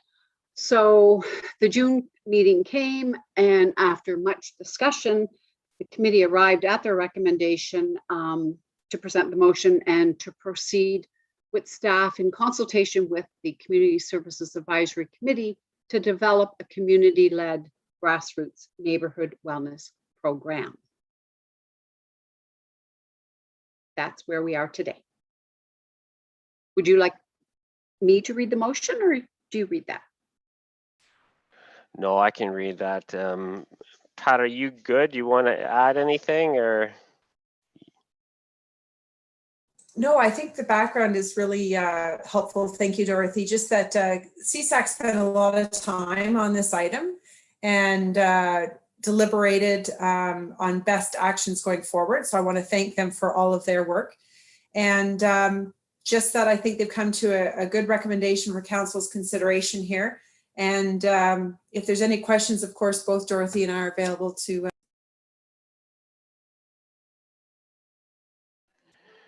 Okay, thanks, Pat. Thanks, Dorothy. I'm going to read the recommendations and we'll open it up for questions.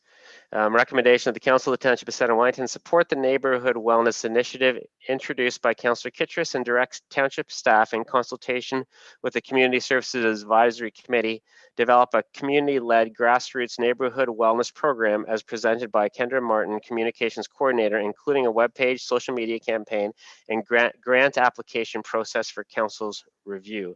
Can I get a mover for that, please? Councillor Dunsmore, seconded by Councillor McCray.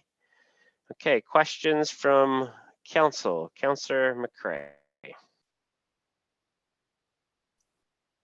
I think it's a great idea, and I appreciate the efforts of Councillor Kittredge and Kendra, as well as CSAC, to bring this back to Council. Councillor Dunsmore. Yeah, I want to thank CSAC as well. They had a really great discussion on this, and they were very appreciative of Councillor Kittredge for starting the ball rolling on this, and for Kendra for finding out other communities that do it. And I'm in full support of this motion. Councillor Kittredge. Thank you, Mayor. I was just wondering if, I don't know whether it's Kendra or it's Pat, but I guess it's Pat. If she could answer a few questions on what's happening here. Will there be anything in the rural community with this, and what are the actual grassroots like happening here? Like what exactly is it that? Pat. Thank you. Through you, Mayor Linton. Those are great questions. And the committee did struggle with turning this whole program over for staff to implement because they were concerned that they wanted to make sure that the program was grassroots led. So that is why they want to be consulted through the entire process as the program is developed. I can't answer the specifics of the program yet until it is developed by staff and presented to CSAC. So the staff that are creating this, which will mostly be Kendra, the communications coordinator, and then she can come back as many times to CSAC as she needs to review the program, to get their feedback. And they wanted to ensure as well that this was still grassroots driven. And as far as rural, everybody in Central Wellington will have the opportunity to participate, but we can definitely go back as staff and to CSAC again to reiterate your concerns that rural is included in the outcomes, but ultimately it comes back to Council for review before it is released publicly. I'm not sure if I answered that well. If you have any further. Councillor Kittredge, follow on. Thank you. I'm glad that you said that actually staff is going to be doing this, because that defies the grassroots part of it. That was one of the reasons we deferred it to have the CSAC actually work on it with Kendra. And so it's not really grassroots. It's basically staff doing it and CSAC as their normal function, just reviewing it as the community members, which are also chosen by staff. So I'd actually like to have a little bit of closure on this in terms of my motion. So I'd actually like to put forward the motion and vote on it as I had presented it.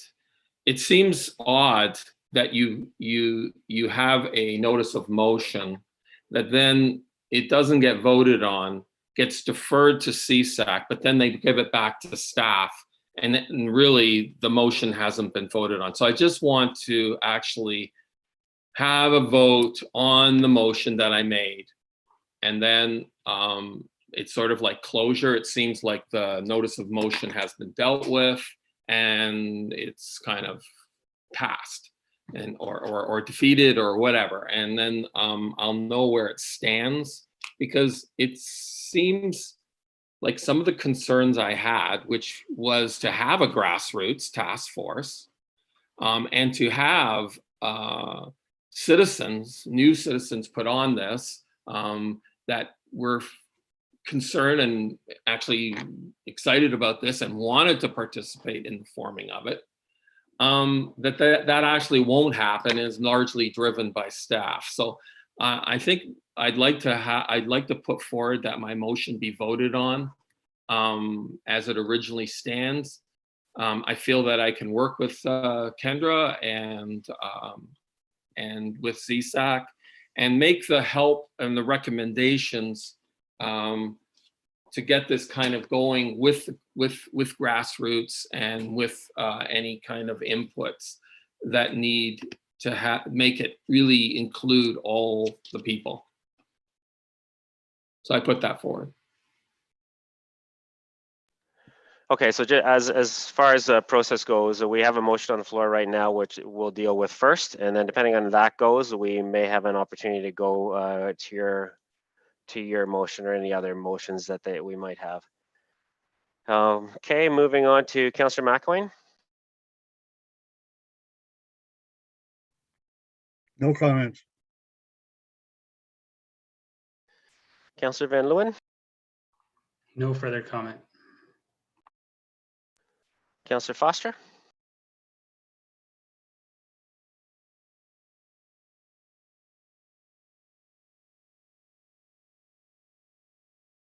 Councillor Foster.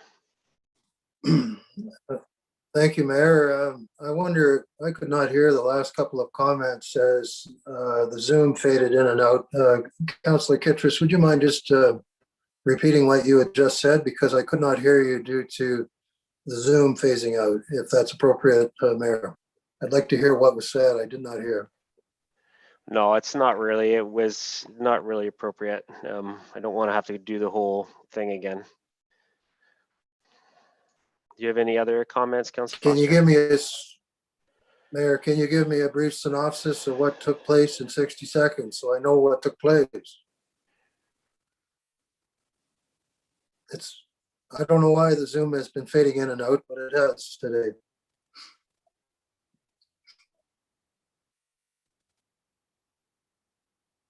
Yeah, Councillor Kittredge was just talking about the process itself. There was some concerns about grassroots led versus community driven. And so he wants following this motion, depending on how this motion goes, he has another motion that he wants to entertain that was related to his original motion that he posed to council, that council acted on. So following us completing this motion that's currently on the floor, at that point, if it's appropriate, I can turn it over for additional motions, including Councillor Kittredge's. Any other comments, Councillor Foster? Yeah, go ahead.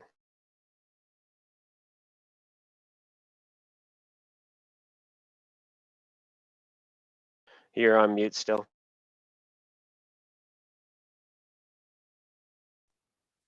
Well, we have aggressive mute button. Could you please state for me the exact motion that was proposed so I know what we're dealing with? Simply because of a technical issue? Yeah, sure. It's just written right out of your package, but I can repeat the motion again. that the Council of the Township of Center Wellington support the Neighborhood Wellness Initiative introduced by Councillor Kittredge and directs Township staff in consultation with the Community Services Advisory Committee to develop a community-led grassroots neighborhood wellness program as presented by Kendra Martin, Communications Coordinator, including a webpage, social media campaign, and a grant application process for Council's approval. That's what was moved and seconded.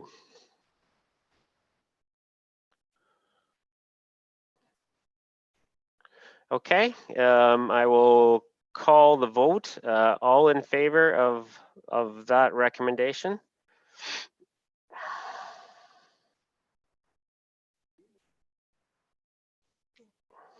Opposed? And that carries.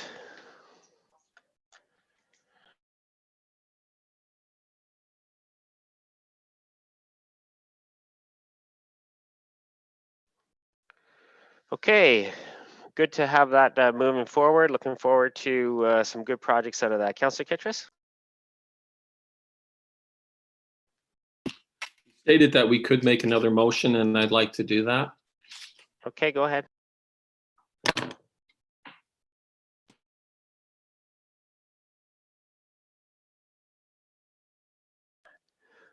Councillor Kittredge, you're muted. Thank you, Mayor. I'd like to put forward the motion that I had presented earlier to Council, and that we vote on it today. I think that it coordinates very well with what Kendra and the CSAC is trying to do. And so I'd like to put forward that motion as it is written. I'd also like a recorded vote. Okay, so you want to put forward the motion that you put forward a while ago? Yeah, that, I mean, we haven't really voted on that. So, yeah. Well, we'll talk. I'll have the clerk lay out the process that we went through, just to refresh our memories on how we did that. But I'm going to take a quick recess. Well, let's get back here at 3:10.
Okay, welcome back. It's 3:10. We'll go carry on with our conversation here.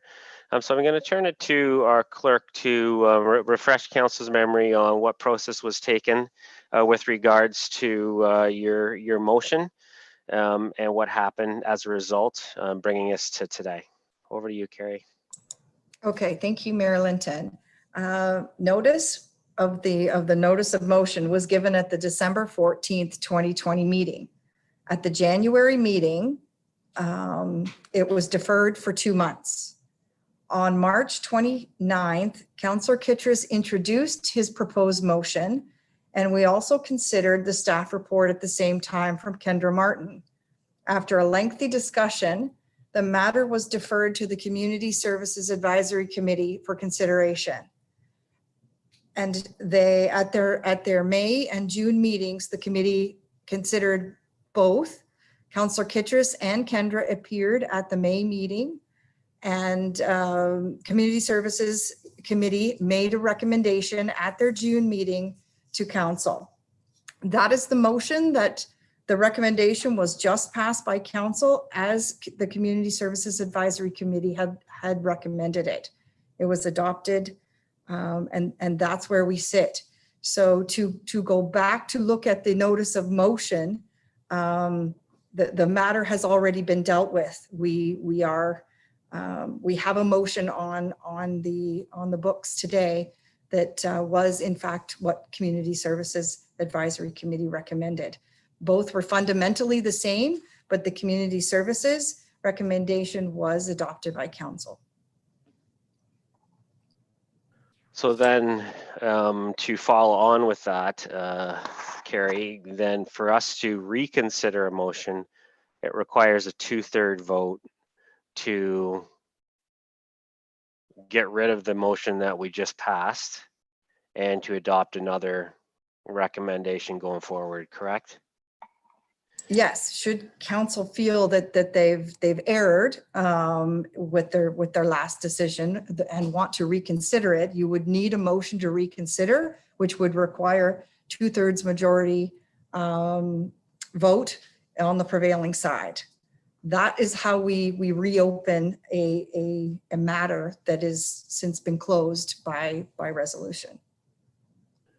Councillor Kittredge? Thank you, Mayor. Carrie, we did not put forward the motion. We had a discussion of the motion, and then the other motion was put forward. So we haven't actually voted on the notice of motion. So that deferral happened because that was a discussion that we had to defer. That has been deferred. The motion that I put forward as the notice of motion is not the same as the motion that the CSAC that we just passed. I'm for that. It actually is a complement to it. And so I would like us to address the motion that we haven't even put forward as a motion yet.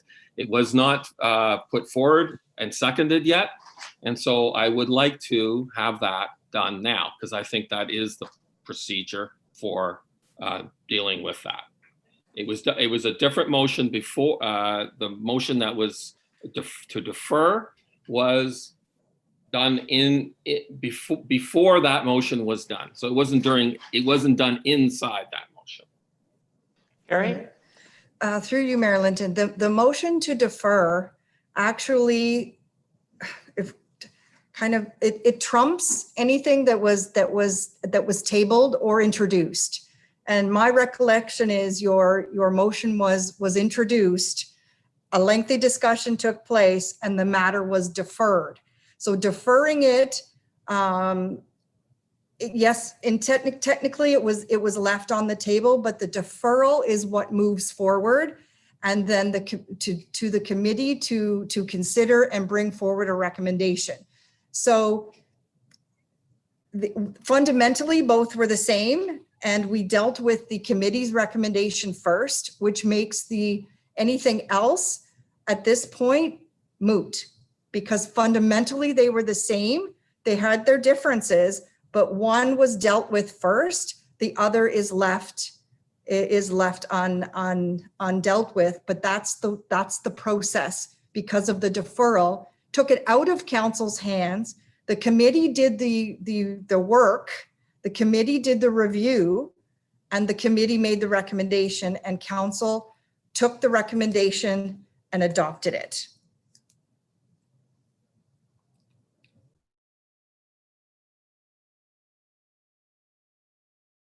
Thanks for that clarification, Carrie. Councillor Kittredge? Thank you, Mayor. I was denied to make the motion so that it could be done before this motion. So really, you know, it's just a matter of it. I was told that I should do it after by the chair. And so now to say that now I can't do it at all is, I think that that's kind of problematic in procedure. Explain it. I believe the chair had indicated to you that council had a motion tabled. It was moved and it was seconded, and that motion needed to be dealt with first prior, unless there was an amending motion or a motion to defer or refer. Those are the only two motions that can be considered before the main motion. So because there was a motion moved and seconded, that is the motion that needed to be dealt with first. And that is what the chair had indicated, that the motion on the table needed to be dealt with first before any consideration of others. And in this case, council adopted that, and therefore any other motions are in fact a reconsideration of the process or of the subject matter that had already been dealt with. Okay, thanks, Carrie, for that explanation. Moving on to 7.3, the St. David Street North, St. Andrew Street to St. Edinburgh Avenue recommended conceptual design. And we have a significant report here. And Colin, do you want to start this or do you want me to turn it to Adam? Yeah, we're going to turn it right to Adam. He's going to Okay. take start to finish. Welcome, Adam. Thank you very much, Mayor Linton, and thank you, Colin. Through you, Mayor Linton, to members of council, very excited to be here today to speak to you about a project we put some significant work into, and that's the planning for the St. David Street North reconstruction. So council will recall we brought two prior reports related to the same project, one in February and one in May. And those two prior reports presented a series of 4 conceptual design options and the results of a very intensive public consultation process. And so this report is kind of continuing along the process of identifying a preferred conceptual design option. So the purpose of this report is to recommend a conceptual design option, seek council's endorsement of that option, and to proceed with detailed design and submission of an application for grant funding through the Connecting Links program based on the recommended option. So a little bit of background first here. So to recap project locations, so we're talking about St. David Street North, starting just north at the intersection of St. Andrew Street and St. David Street, extending all the way up to Edinburgh Ave. Some background, so the construction is planned in 2023 in our budget. It's subject to successful application for grant funding from Connecting Links. It's a full reconstruction, so all of the infrastructure and services will be replaced. It's identified as a high priority project in our asset management plan. We all know this is part of Highway 6 and the downtown core of Fergus, and as such, it's a very important regional and local mobility hub, and also a gateway to our community. So providing an overview of the conceptual design options that have been presented previously. So if option 1 is to essentially replace like for like, option 2 would involve removing on-street parking, increasing sidewalk boulevard widths. Option 3 would be to maintain on-street parking between St. Patrick Street and St. Andrew Street, and to also increase sidewalk boulevard widths. And finally, option 4, separated cycling lanes. We'd be adding separated cycling lanes on both sides of St. David Street from St. Andrew Street up to just north of Hill Street, unseparated lanes north of Hill Street, and be maintaining on-street parking on the west side of St. David, increasing sidewalk and boulevard widths, and reducing vehicle travel lanes. So the public consultation program included a virtual open house and online survey, signage that was posted actually at the intersection of St. David, St. Andrew, notifying the public, bringing some awareness of the consultation program. We've had some focus meetings with some key groups like the Healthy Growth Advisory Committee, Downtown Fergus BIA, the Laura Cataract Trailway Association. We've also had correspondence with the Ontario Ministry of Transportation and GreenLanes, a local active transportation advocacy group. I would say the consultation program was very successful in obtaining some really good feedback from these diverse stakeholders. We had over 750 responses to the online survey, a lot of traffic on the webpage, and some really good meetings. So the public consultation program, to kind of sum up what we heard, kind of some of the key points. I think that we recognize that the conceptual design option, it has to balance the transportation needs of vehicles, cyclists, and pedestrians. It has to enhance the appearance of the streetscape, ensure that we're maintaining on-street parking to the extent possible, and also improve safety of pedestrian cycling crossings of St. David Street. So considering all of that, our recommendation is to go with option 4, the separated cycling lane option. So this is based on the feedback we received through the public consultation, but also considering some of these key policy documents we have, like our council strategic plan, our transportation master plan, that are encouraging a complete streets approach to transportation, multimodal transportation. So some of the benefits associated with option 4, as I mentioned, it's a complete streets solution, so it balances the needs of vehicles, cyclists, and pedestrians. We think it's an equitable design in that it's giving consideration to these varied forms of transportation, and we know that going forward into the future, there's definitely an emphasis on improving the ability for members of the public to access active transportation, so walking or cycling. There's benefits to the community because we're balancing the different options for transportation. By promoting active transportation, there are many, I think, mental and physical health benefits that are well documented. This option still provides us with an opportunity to enhance the appearance of the streetscape and ensures that we're maintaining highly utilized parking spaces to the extent possible. And we think it also presents an opportunity to improve safety of cycling and pedestrian crossings on St. David Street. So just to show here, in practice, what do these separated cycling facilities look like? And we've got some great examples from Canadian towns and cities.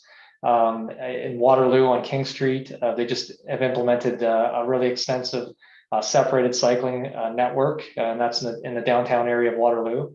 Vancouver, British Columbia, lots of great examples of separated facilities. Here's an example with a planter separated facility where you've got some options to kind of have some plantings and increase kind of the appearance of the street also.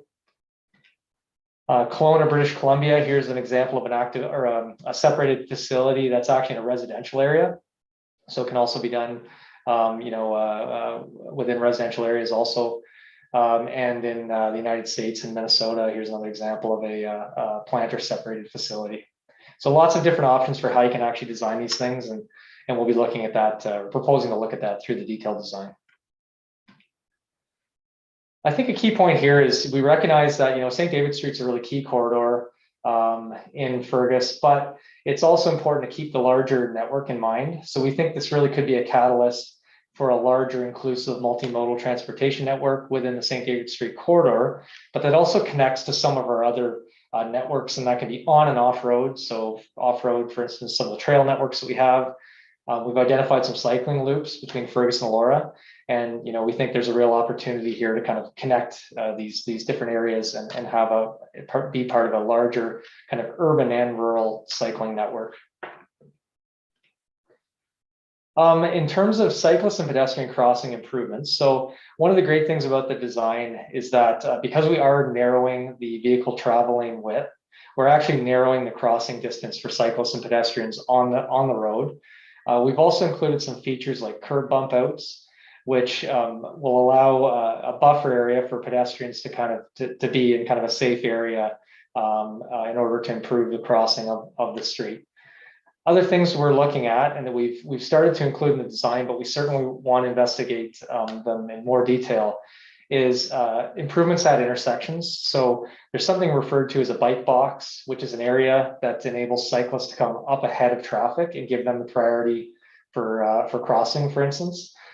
Here's an example of a really creative one that was implemented in the city of Guelph that allows cyclists to kind of move around the intersection and cross that way, so they kind of keep them apart from vehicle traffic. So the intersection of Garifrax, I think, is a great opportunity to implement something like this that would improve the safety, not just for cyclists, but for pedestrian crossings also. Through the detailed design, we're proposing to look at perhaps some other options for enhancing pedestrian crossings.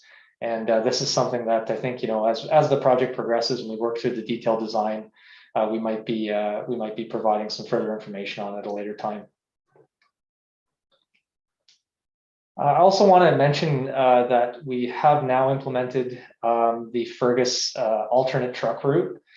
So this is a route that's been where we've installed signage that is directing truck traffic away from the Fergus downtown area. So we've installed signs along County Road 7, County Road 17, and Highway 6. Identifying this alternate truck route, and the hope is that this alternate route is effective in perhaps reducing the truck traffic through downtown Fergus, which I think then option 4 even becomes a bit more compatible with less truck traffic in the future. So the next steps, we're proposing to proceed with detailed design, building on conceptual design option 4. We've identified separated cycling lanes between St. Andrew and Garifraxa, but we also want to investigate the option of perhaps extending those separated lanes between Garifraxa and Edinburgh. I think there are definitely some challenges in this area, being more residential, there being more driveways, but I think as evidenced through that example I showed in Kelowna, BC, it certainly can be done in design. So that's something that we'll look into. And I also mentioned additional crossing improvements. That's something we're considering, and we'll report back to council on recommendations in this regard at a later date. And pending council's endorsement of this option, we'd be preparing and submitting a Connecting Links grant funding application in the fall of this year. So thank you very much for your time, and welcome any questions or comments you may have. Thank you.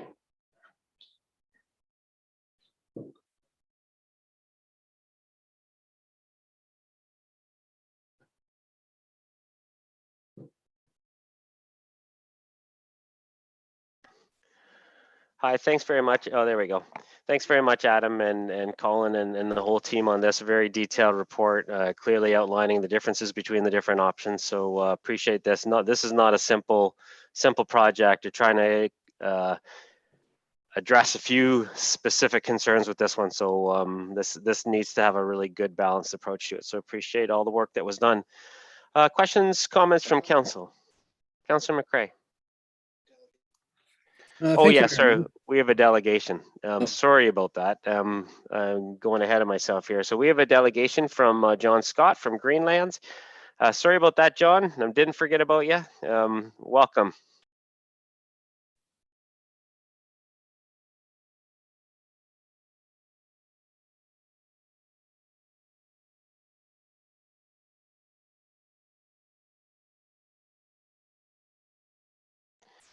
John, you're still muted. It doesn't look like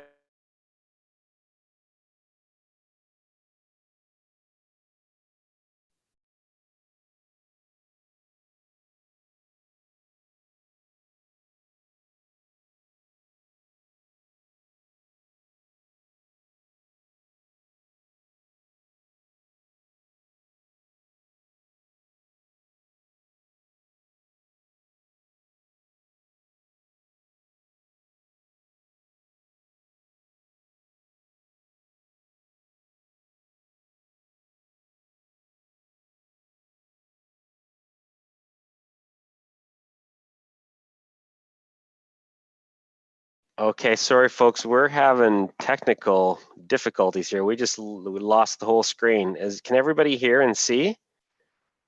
Just give me a thumbs up if you can hear and see. We all lost our screens here at the township office. Okay, we're back. John, are you with us? Try saying something so we can see if you can hear what we can hear you. No, we still can't hear you.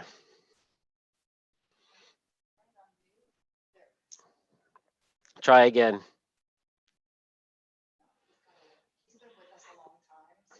Maybe John, try logging off and logging back on, and we'll take a 2-minute break and wait for you to come back. Okay.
Unmute. Okay, I changed headphones. We're all good? Okay, we're all good. We can hear you. We can see you, John. Take it away. Awesome. Thank you very much for taking that time. I appreciate that. So I wrote something just so I can be clear. So I will say it. This decision of choosing option 4 of the St. David Street reconstruction is not a decision at all. It is a reckoning with our future. It is an embodiment of what it is we have learned from this pandemic. It is logic and truth laid bare. I know some of you have concerns about supporting this recommendation. I am hoping you are listening and not deflecting from the research by highlighting small details of concern, because it is clear that the details come later in the process. What you are agreeing to is more than a street design. It is where we, as a society, need to go in the future because of a moral responsibility we have to take care of each other and to take care of the planet Earth. Supporting this moral stance, you have all the data, all the research in urban planning, in health, in economics, in climate change, in happiness. You have all this to support you as you talk to your constituents about why option 4 is the best.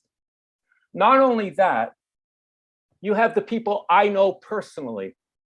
I know 6 women who have purchased electric bikes this year, 4 students using a bike to get to work, 2 individuals that no longer can and have bought tricycles because of health issues. I know 3 businesses that are using bikes as their business model. I know an older woman who bought a bike so she can get rid of her car, so she can stay in her house. And that's not to mention the people I have met using the electric wheelchairs.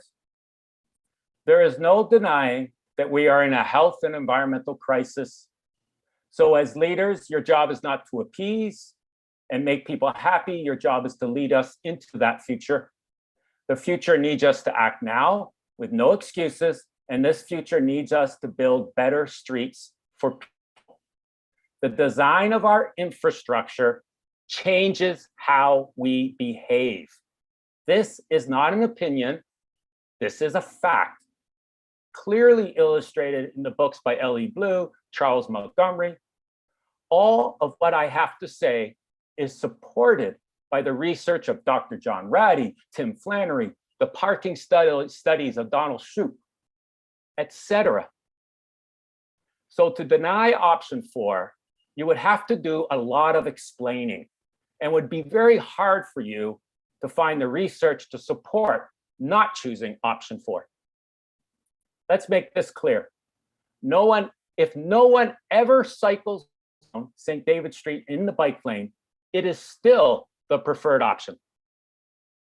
The lanes act like a buffer, and social psychologists and planners know that these edges between road and the sidewalk are crucial to social capital, to happiness, and economic wealth.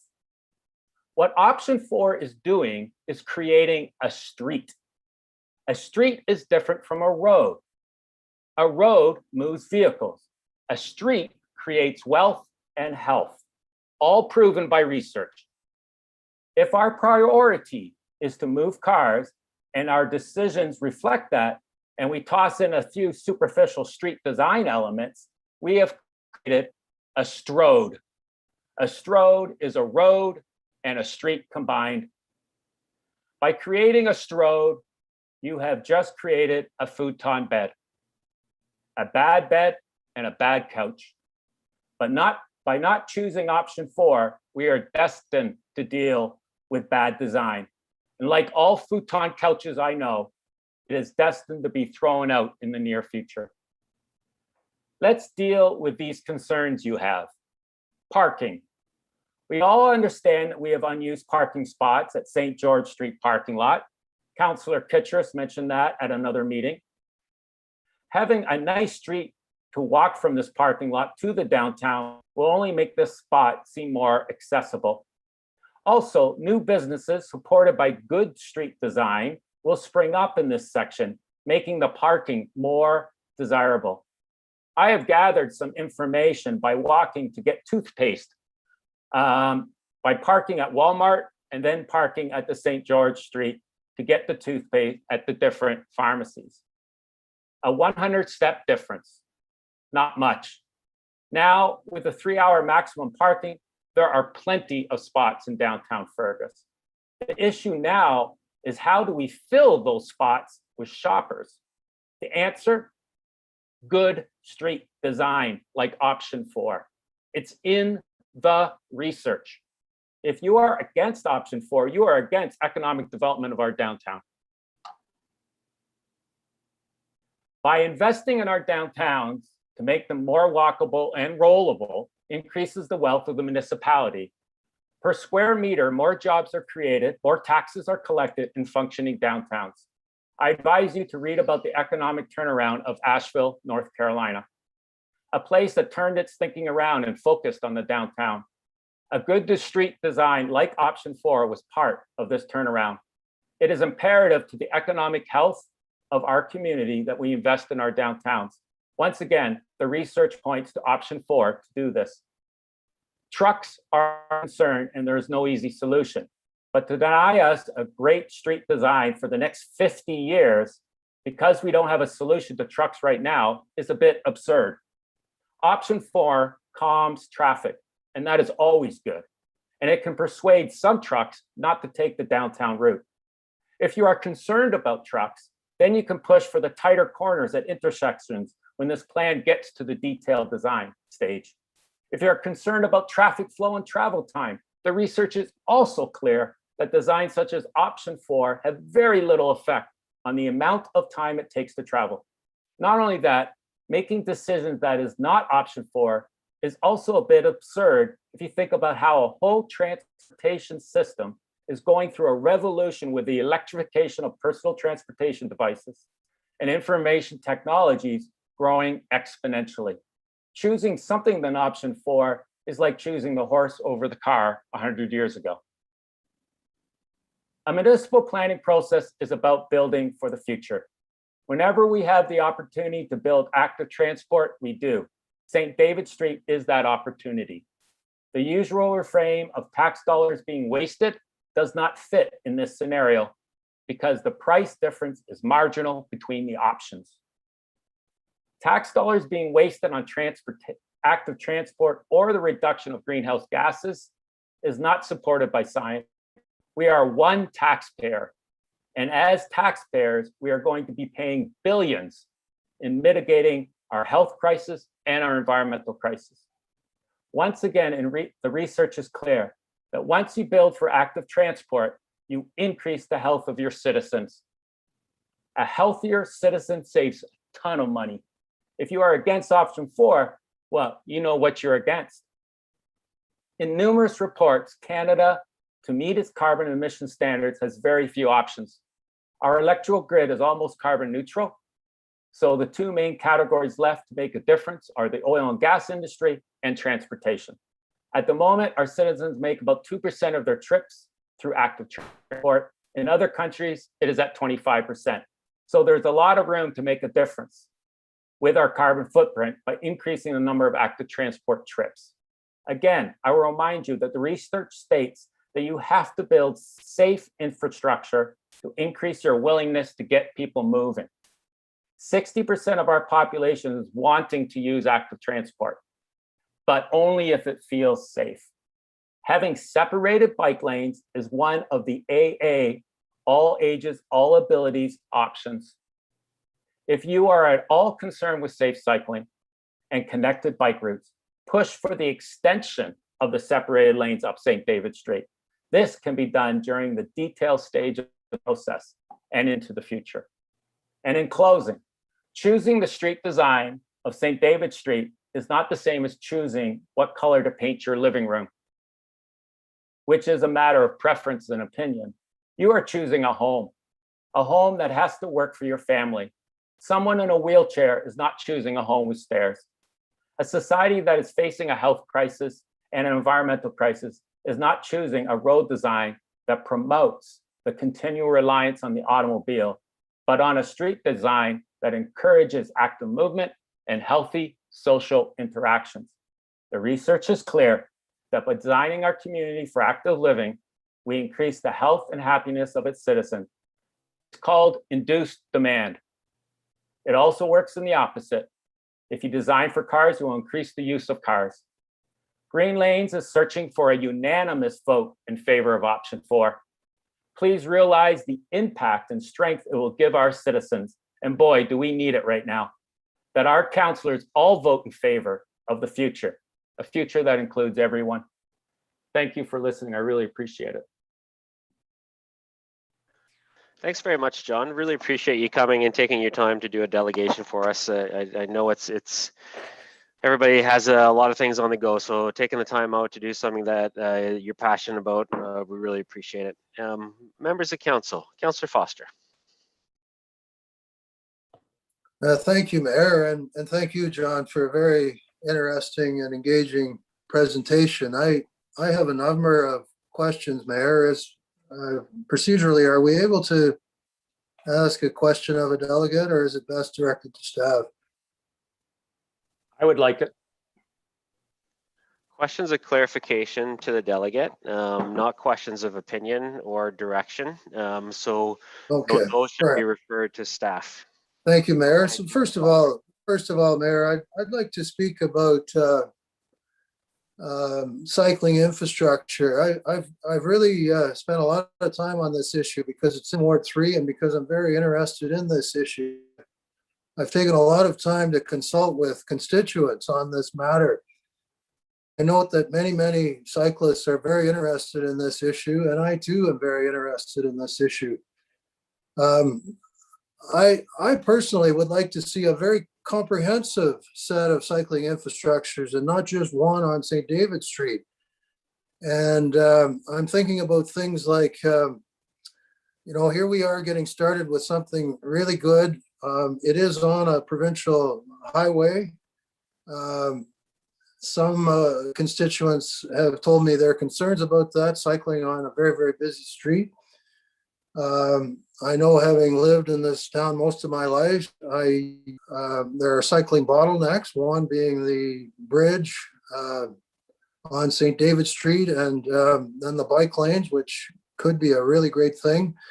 But those lanes are going to lead right to another cycling bottleneck, which is the busy north commercial corridor upon Highway 6. So I guess I'm wondering, my first question, Mayor, if I might, I do have a number of questions. My first question would be for Adam, or perhaps John Scott. I'm going to direct it to Adam at first.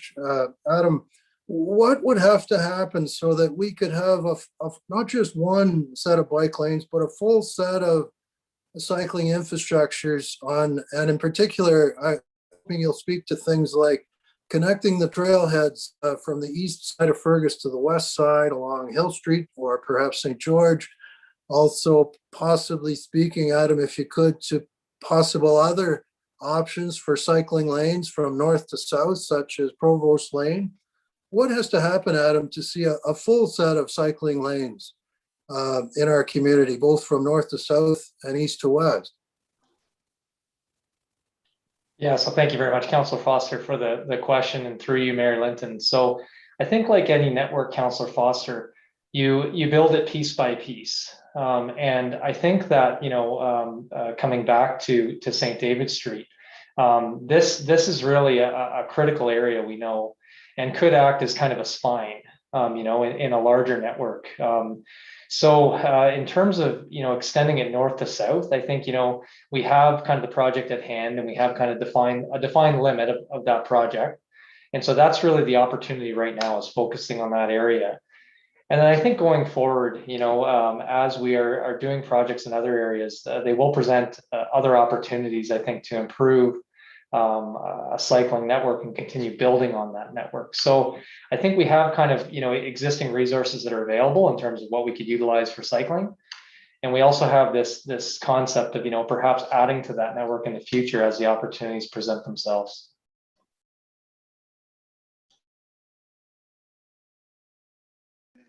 Can somebody also talk about our master planning process? Because I know this fits into a lot of work that we've done already to develop a network, our trails master plan, our transportation master plan. This is something that we've been talking about for a long time. So don't know who, Colin, if you're the best person to speak to that, or Andy, you guys arm wrestle to talk, say who's going to talk first, but. Sure.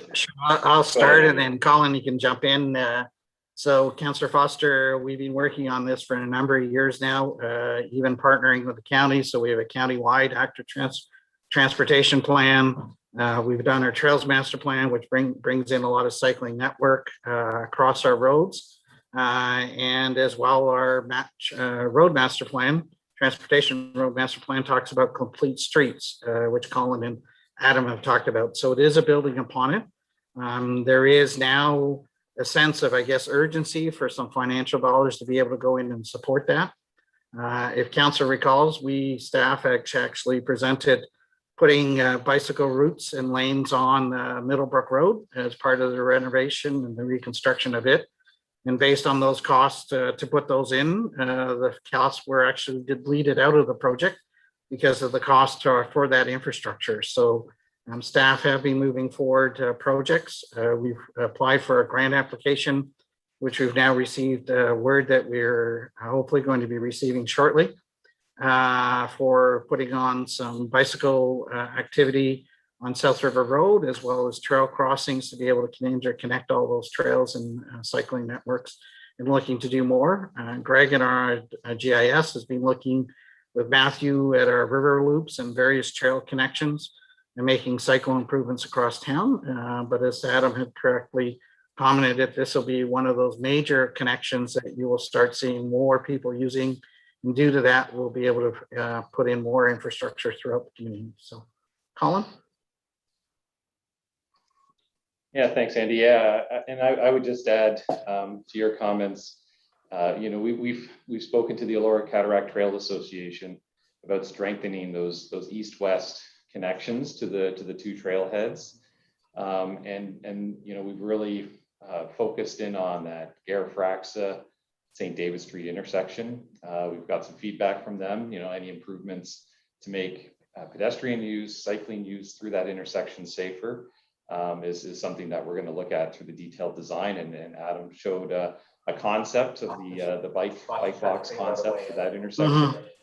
We also looked at potential mid-block crossings as well. And Adam mentioned that in his presentation. So mid-block crossings at St. George Street. And I believe there was a suggestion at Forfar as well. So as a project team, I think once we have the preferred design confirmed, I think that's something that will come back to council and present kind of our findings in terms of enhancements to pedestrian and cycling safety from an east-west cycling route to connect the two different trailheads there. And just, I think Councillor Foster, you're also asking about even extending it kind of through the bottlenecks further north to say Walmart or Gordon Street, kind of the Freshco areas. And we certainly see that as feasible down the road. Certainly those things aren't in our 10-year capital project or 10-year capital forecast, but those could be. This project we really see as a potential to be a catalyst for some of those other connections in the future, whether they be further north on St. David Street.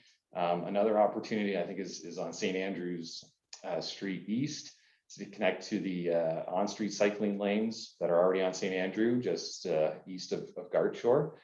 And so you can start to see this network that's kind of mirroring almost the collector arterial road system within the community to allow residents, multiple ways to get around, not just by car, but also through walking or cycling to get around a community to really complete that or go that complete streets route. Thanks, Colin. Thanks, Andy, for that additional information. Councillor Foster, follow on. Thank you, Mayor. I have a number of follow-up questions, but just to conclude this one, just asked, I mentioned Provost Lane. The reason I mentioned it is I have received a lot of feedback from various people that here we are putting a bike lane on the busiest roadway in Fergus. And I'm wondering, John, or perhaps Adam, if you have any thoughts as Provost Lane as a superior north-south route, a combination of Provost, Garifraxa, and Woodside from north to south, connecting the north corridor to the downtown corridor. John, what are your thoughts as a cyclist on that as a better option? Because now you've got cycling infrastructure, dedicated lanes on a much quieter route. Do you have any comments as an avid cyclist, John? Yeah, sorry. I'm not going to allow that question. That wasn't part of John's presentation. So that's a good question for our staff. That's fine. Could I ask that question, Mayor, of Adam, please? Yeah, go ahead, Adam or Colin. Yeah.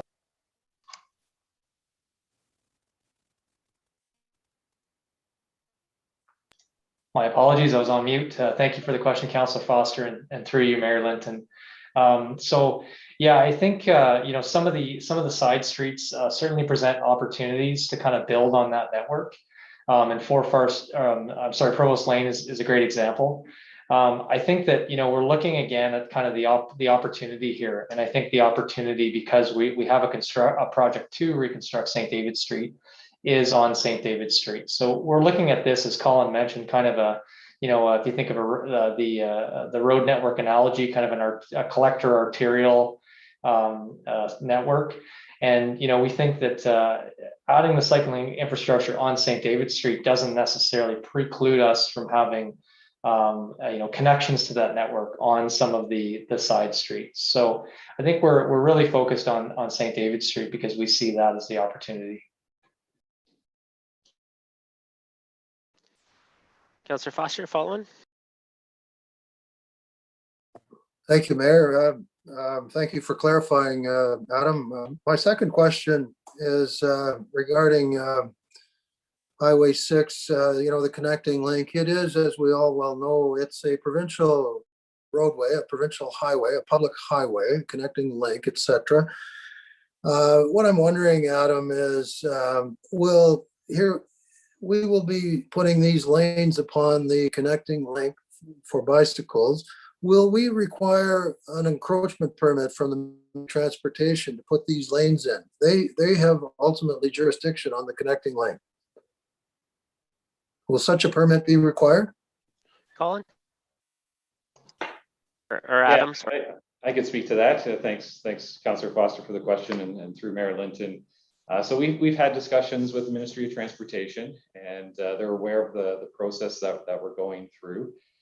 So it is, yes, this section is connecting link, and but it is within the township's jurisdiction to modify the existing road. There's no encroachment permit, MTO encroachment permit required for modifications within our connecting link. Certainly, if we are at the fringes of it or outside the connecting link, we would certainly need an MTO encroachment permit. But within the connecting link, the township does have jurisdiction over modifications. MTO does ask that they be consulted and involved in any significant changes within. So obviously they're at the table and aware of the process that we're going through currently.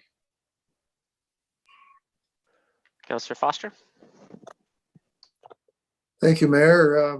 Mayor, if you would, I hope you'll indulge me in asking 2 or 3 additional questions. This is an important issue in Ward 3. My next question for Adam would be, or for Colin would be, I'd like to know if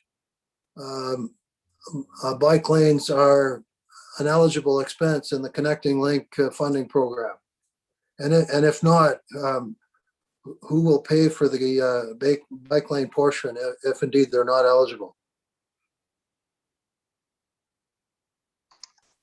Do you want to tackle that one first, Adam? Or... Sure. Yeah. Thanks, Colin. Thanks again, Councillor Foster, and through you, Mayor Linton. So from what I understand, the Connecting Link funding is more for a like-for-like replacement.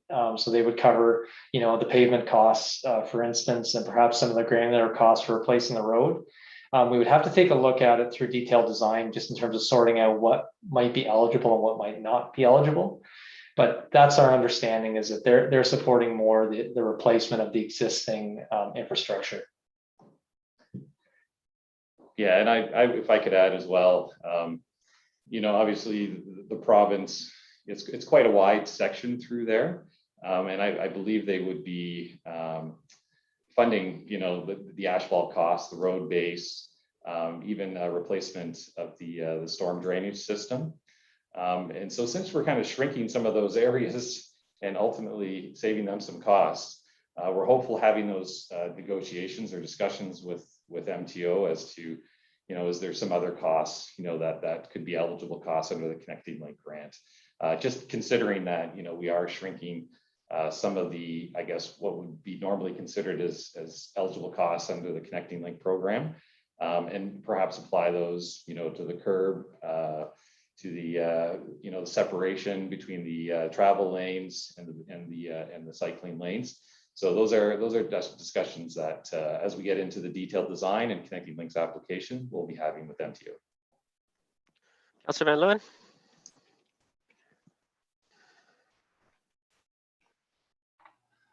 Thanks. Councillor Foster had asked my question in regards to the funding portion of it, which I'm thankful for the answer, that we got clarity on that. What was the BIA's, I'm trying to remember what the BIA of Fergus, how did they react to the option 4, as well as, can we have a summary of how many parking spaces we'll be giving up at this point on the highway, just for my own process? Adam, go ahead.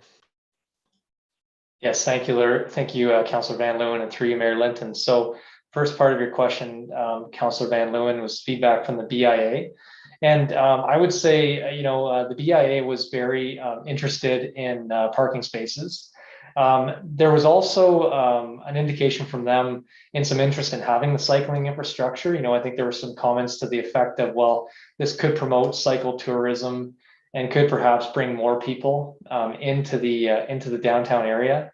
And that, I think there was a recognition of the fact that, a person on a bike perhaps might be more likely to kind of stop and linger in the downtown area, and that be more of a destination for them, which could result in an increase in interest and in sales for some of those businesses. So yeah, there was I would say our summary of consultation kind of captured accurately some of the key points raised from the BIA. The second part of your question with respect to parking, so I have that summary here. So we've kind of divided it up into kind of highly utilized parking spaces. So those were the spaces in the block between St. Andrew and St. Patrick. And so with option 4, we're going down from 14 spaces to 4 spaces in that area. And overall, if you count all the parking spaces that currently exist, all the way up to Hill Street, we're going from 42 spaces to 19 spaces with option 4.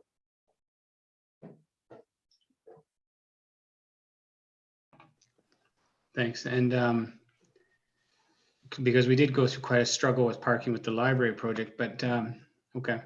What about also the turning lane aspect? I noticed if we do narrow it in, is there still room for the turning lane and the separate bike lanes? Yes, thank you for the question. So that's correct. There will still be room for a left turn lane at St. Andrew Street and also at Garifraxa.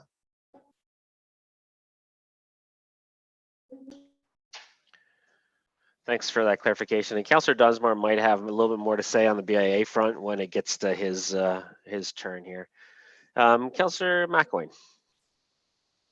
Thank you. Number one, I'm very supportive of option 4. It's my choice. Bike lane infrastructure is very important to our community overall. And it's partially for bike lane. It's also I think it's also a great traffic calming tool. So that section of Highway 6,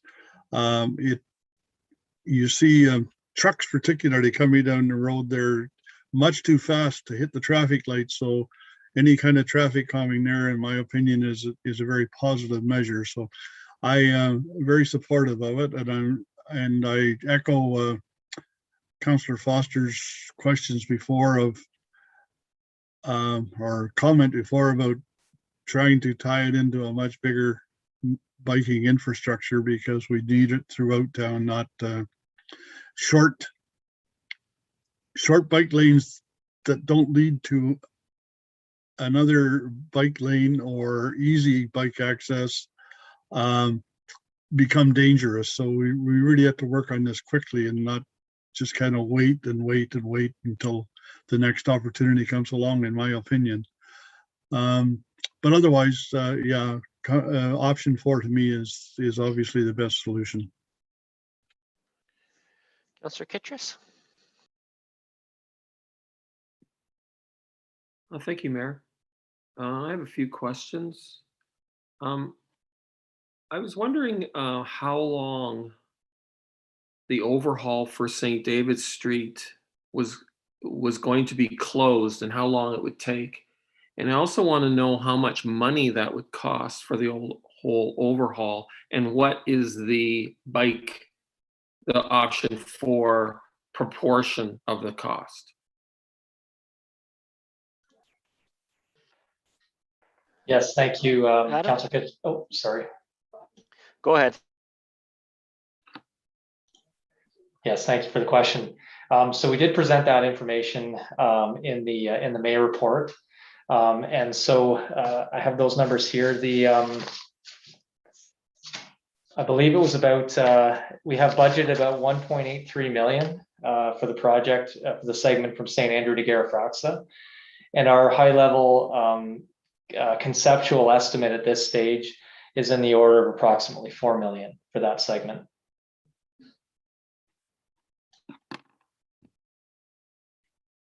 Councillor Kittredge, follow on.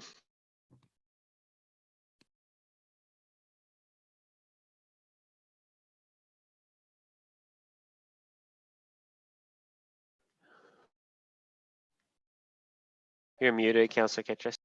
Thank you, Mayor. Are you saying that the biking portion and streetscape renovations will be 1.8 million of that 4 million? Yeah, so through you, Mayor Linton. No, Councillor Kittredge, what we've done is we've revisited the entire cost estimate. And you'll see in the previous report, we outlined some items that have resulted in a bit of a cost escalation. That didn't relate only to the cycling infrastructure, but related to the cost of construction, some trends that we're seeing, and also new legislation related to excess soils management, which is now come into effect, which has increased the cost of soil management, soil sampling, and soil management on construction projects. So I would say that no, it was not as a result of simply of the bike infrastructure, but was more of a result of just revisiting those cost estimates and updating that cost. Councillor Kittredge.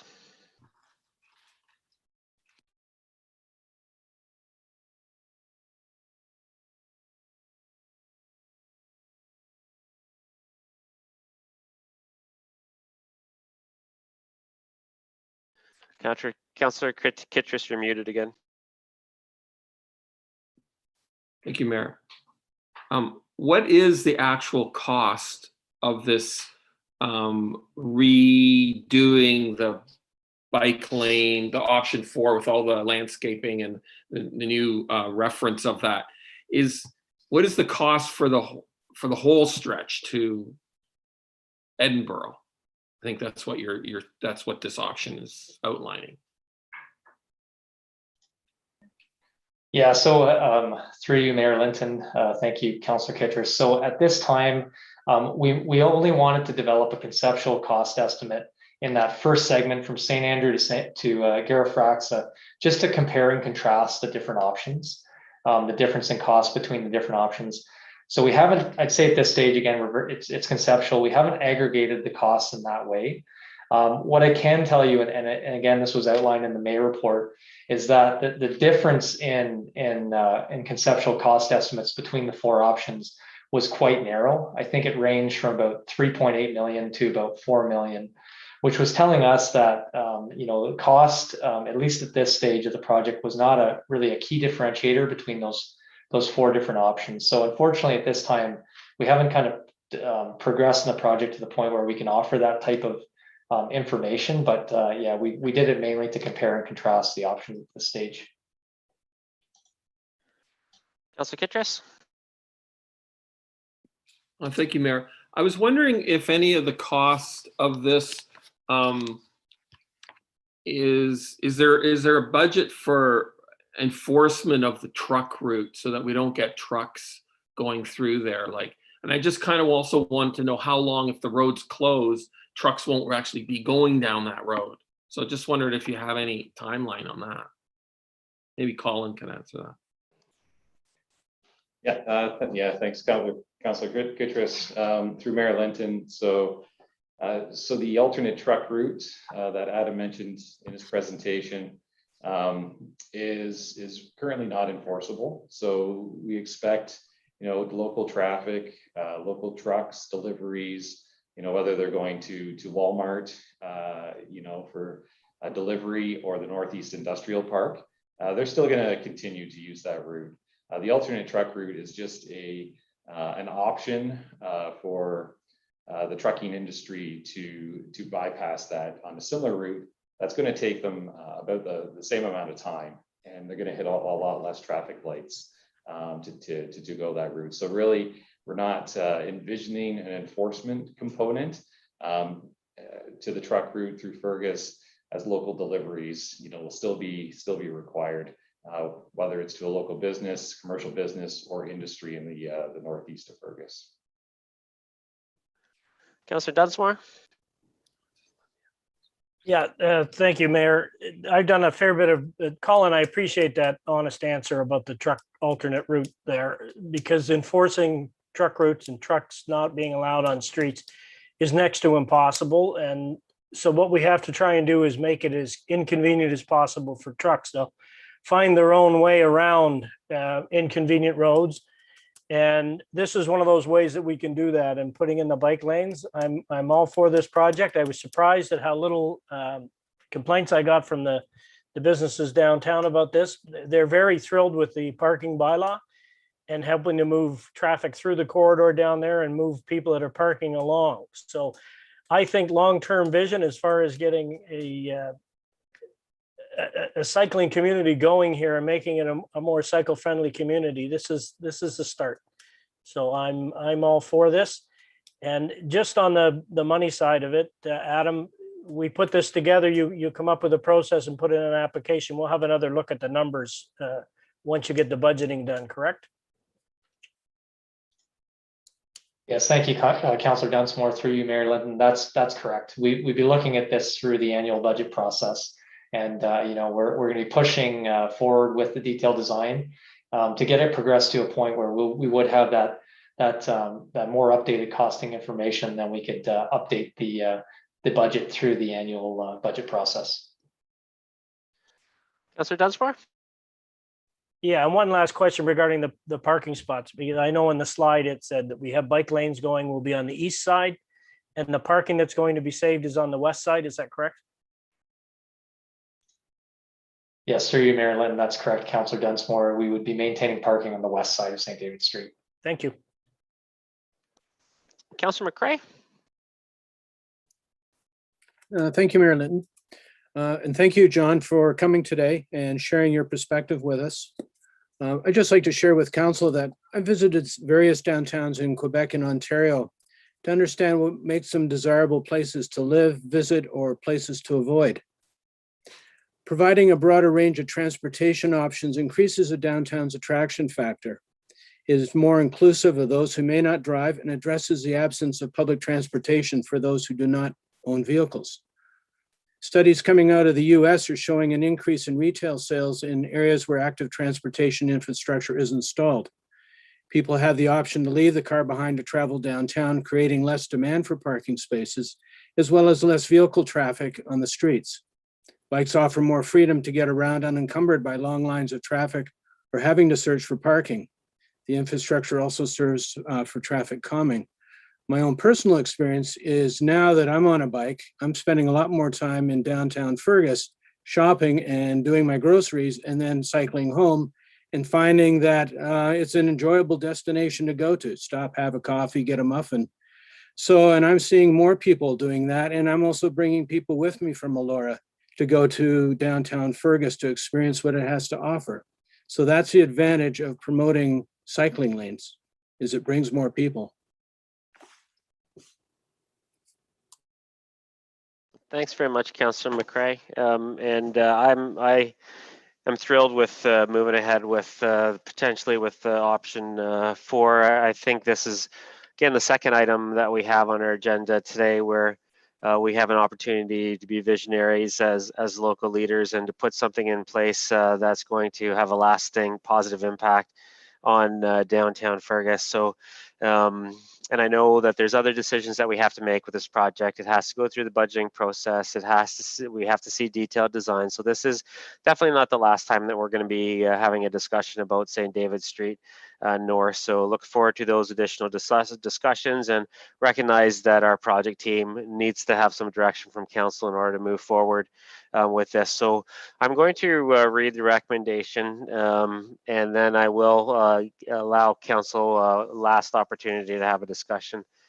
That the Council of the Township of Centre Wellington endorses conceptual design option 4 for the reconstruction of St. David Street North from St. Andrew Street to Edinburgh Avenue in Fergus as outlined in report number IS 2021-13 dated June 21st, 2021, and that council directs staff to proceed with preparing and submitting an application for grant funding under the Province of Ontario's Connecting Links program for the St. David Street North, St. Andrew Street to Edinburgh Avenue reconstruction project. Can I have a mover for that, please? Councillor Dunsmore, second by Councillor McCray.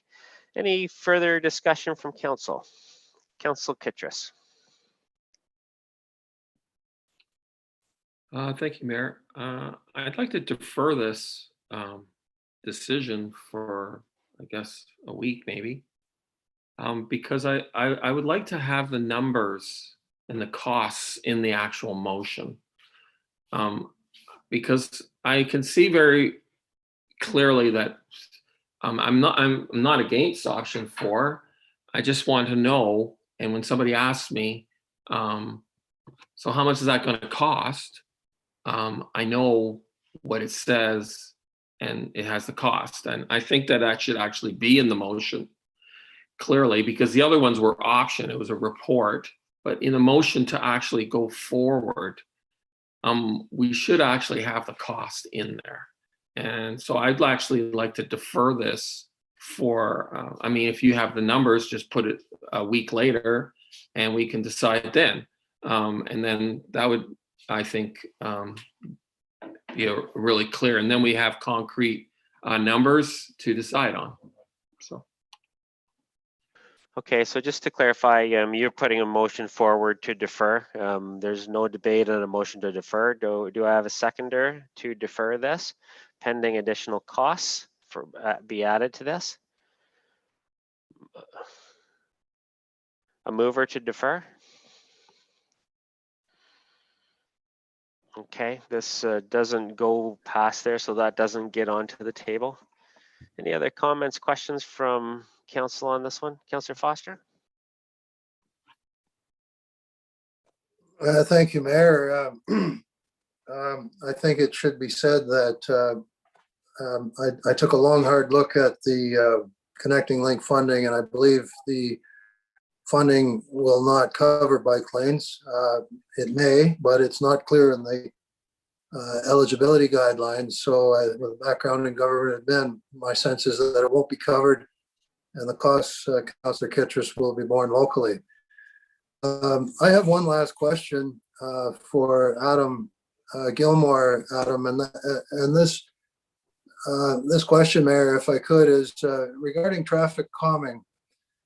I've heard it said that there's, I believe the term, Adam, the engineering term is called horizontal distortion, and it's a fancy engineering way to say that narrower roadways caused by the horizontal narrowing of a roadway have an impact on traffic calming. And I'm wondering, as a professional engineer, Adam, is this true? Are you aware of this concept? And is it likely that traffic calming will be one outcome of having bike lanes on St. David?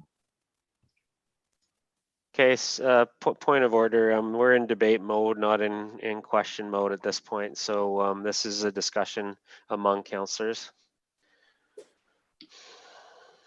Anything else, Councillor Van Leeuwen? Thanks, and through your Mayor. So I'm just wanting to confirm here that, especially because I think Councillor Kittredge has a good point that we should know the cost. I want to confirm in a certain sense that we're endorsing the design option and that staff can put together the numbers and go for grant option, but the numbers will come back to council through budget process, that we will know the costs and that we will do a final approval knowing costs, that we're not approving this with no costs in mind. Is that correct? Because I do think it's our obligation to know the costs before we do the final approval. Yes, that's absolutely correct. And I'll just make sure that Colin speaks or Andy speaks to this. That is what we've been told from day one, that this is, our staff need our direction in order to do the detailed costing, and then it's going to be incorporated into our budgeting process. So that's what I was mentioning when this will be coming back to council for a financial discussion. Andy? Correct, through your Mayor, Councillor Van Leeuwen. Yes, there'll be additional reporting on this, as well as when we take an application forward to council or to the ministry, we do have a requirement to report that and have the approval of council to make that submission. So there'll be a number of processes and times for council to see updated financial numbers with regards to the project, as well as we'll be discussing with the Ministry of Transportation any additional funding that we can be looking to allocate from the ministry as well. Okay, anything else from council before they call this to vote? Councillor Kittrus? Thank you, Mayor. I find it very difficult to vote for something that has no cost on it, because basically you're okaying an option and you're saying later we'll find out the cost. So I just would like clarification. So basically we're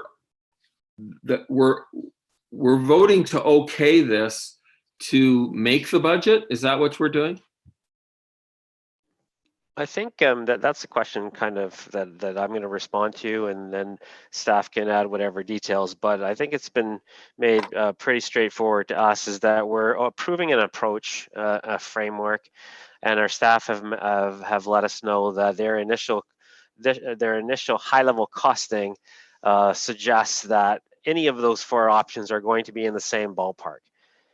So we are not approving any costs today. We're approving an approach which is a deviation from the way we've designed streets in the past, and we need and staff want to make sure that council is directing them to pursue a street rebuilding process that is different than what we've done in the past. It's going to be costed out and then come back to council as part of the budget process. So I think that's been laid out by our staff. They need to get direction from council before they go down that path and do more detailed design to come back to council. Andy, anything to add to that? No, that's exactly correct, Mayor Linton.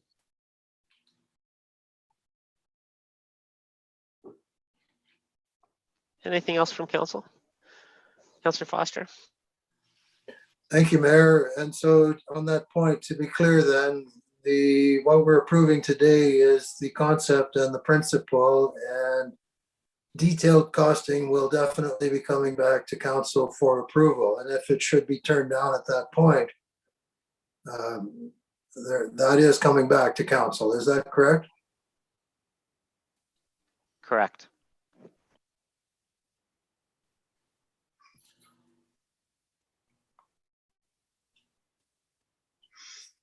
Why don't we do a recorded vote for this as well, since we've done that since beginning of the day anyway. I will turn it over to our clerk. We got a mover and a seconder for this recommendation. I'll turn it over to our clerk to do a recorded vote. Through you, Councillor Van Leeuwen, Yes. Councillor Foster, In favor, yes. Councillor McElwain, Yes. Councillor McCrae, Yes, I support it. Councillor Kittrus,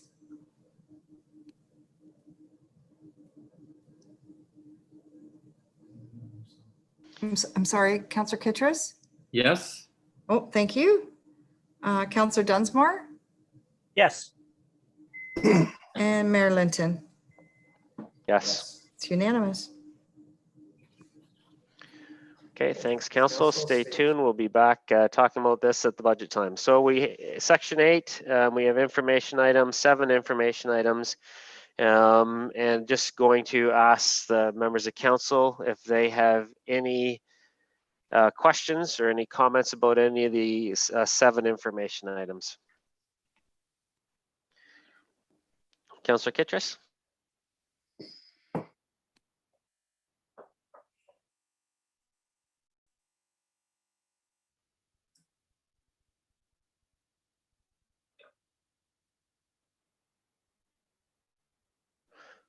Councillor Kittrus, you're muted. Thank you, Mayor. I was wondering if the procurement bylaw could be put on the tracking list.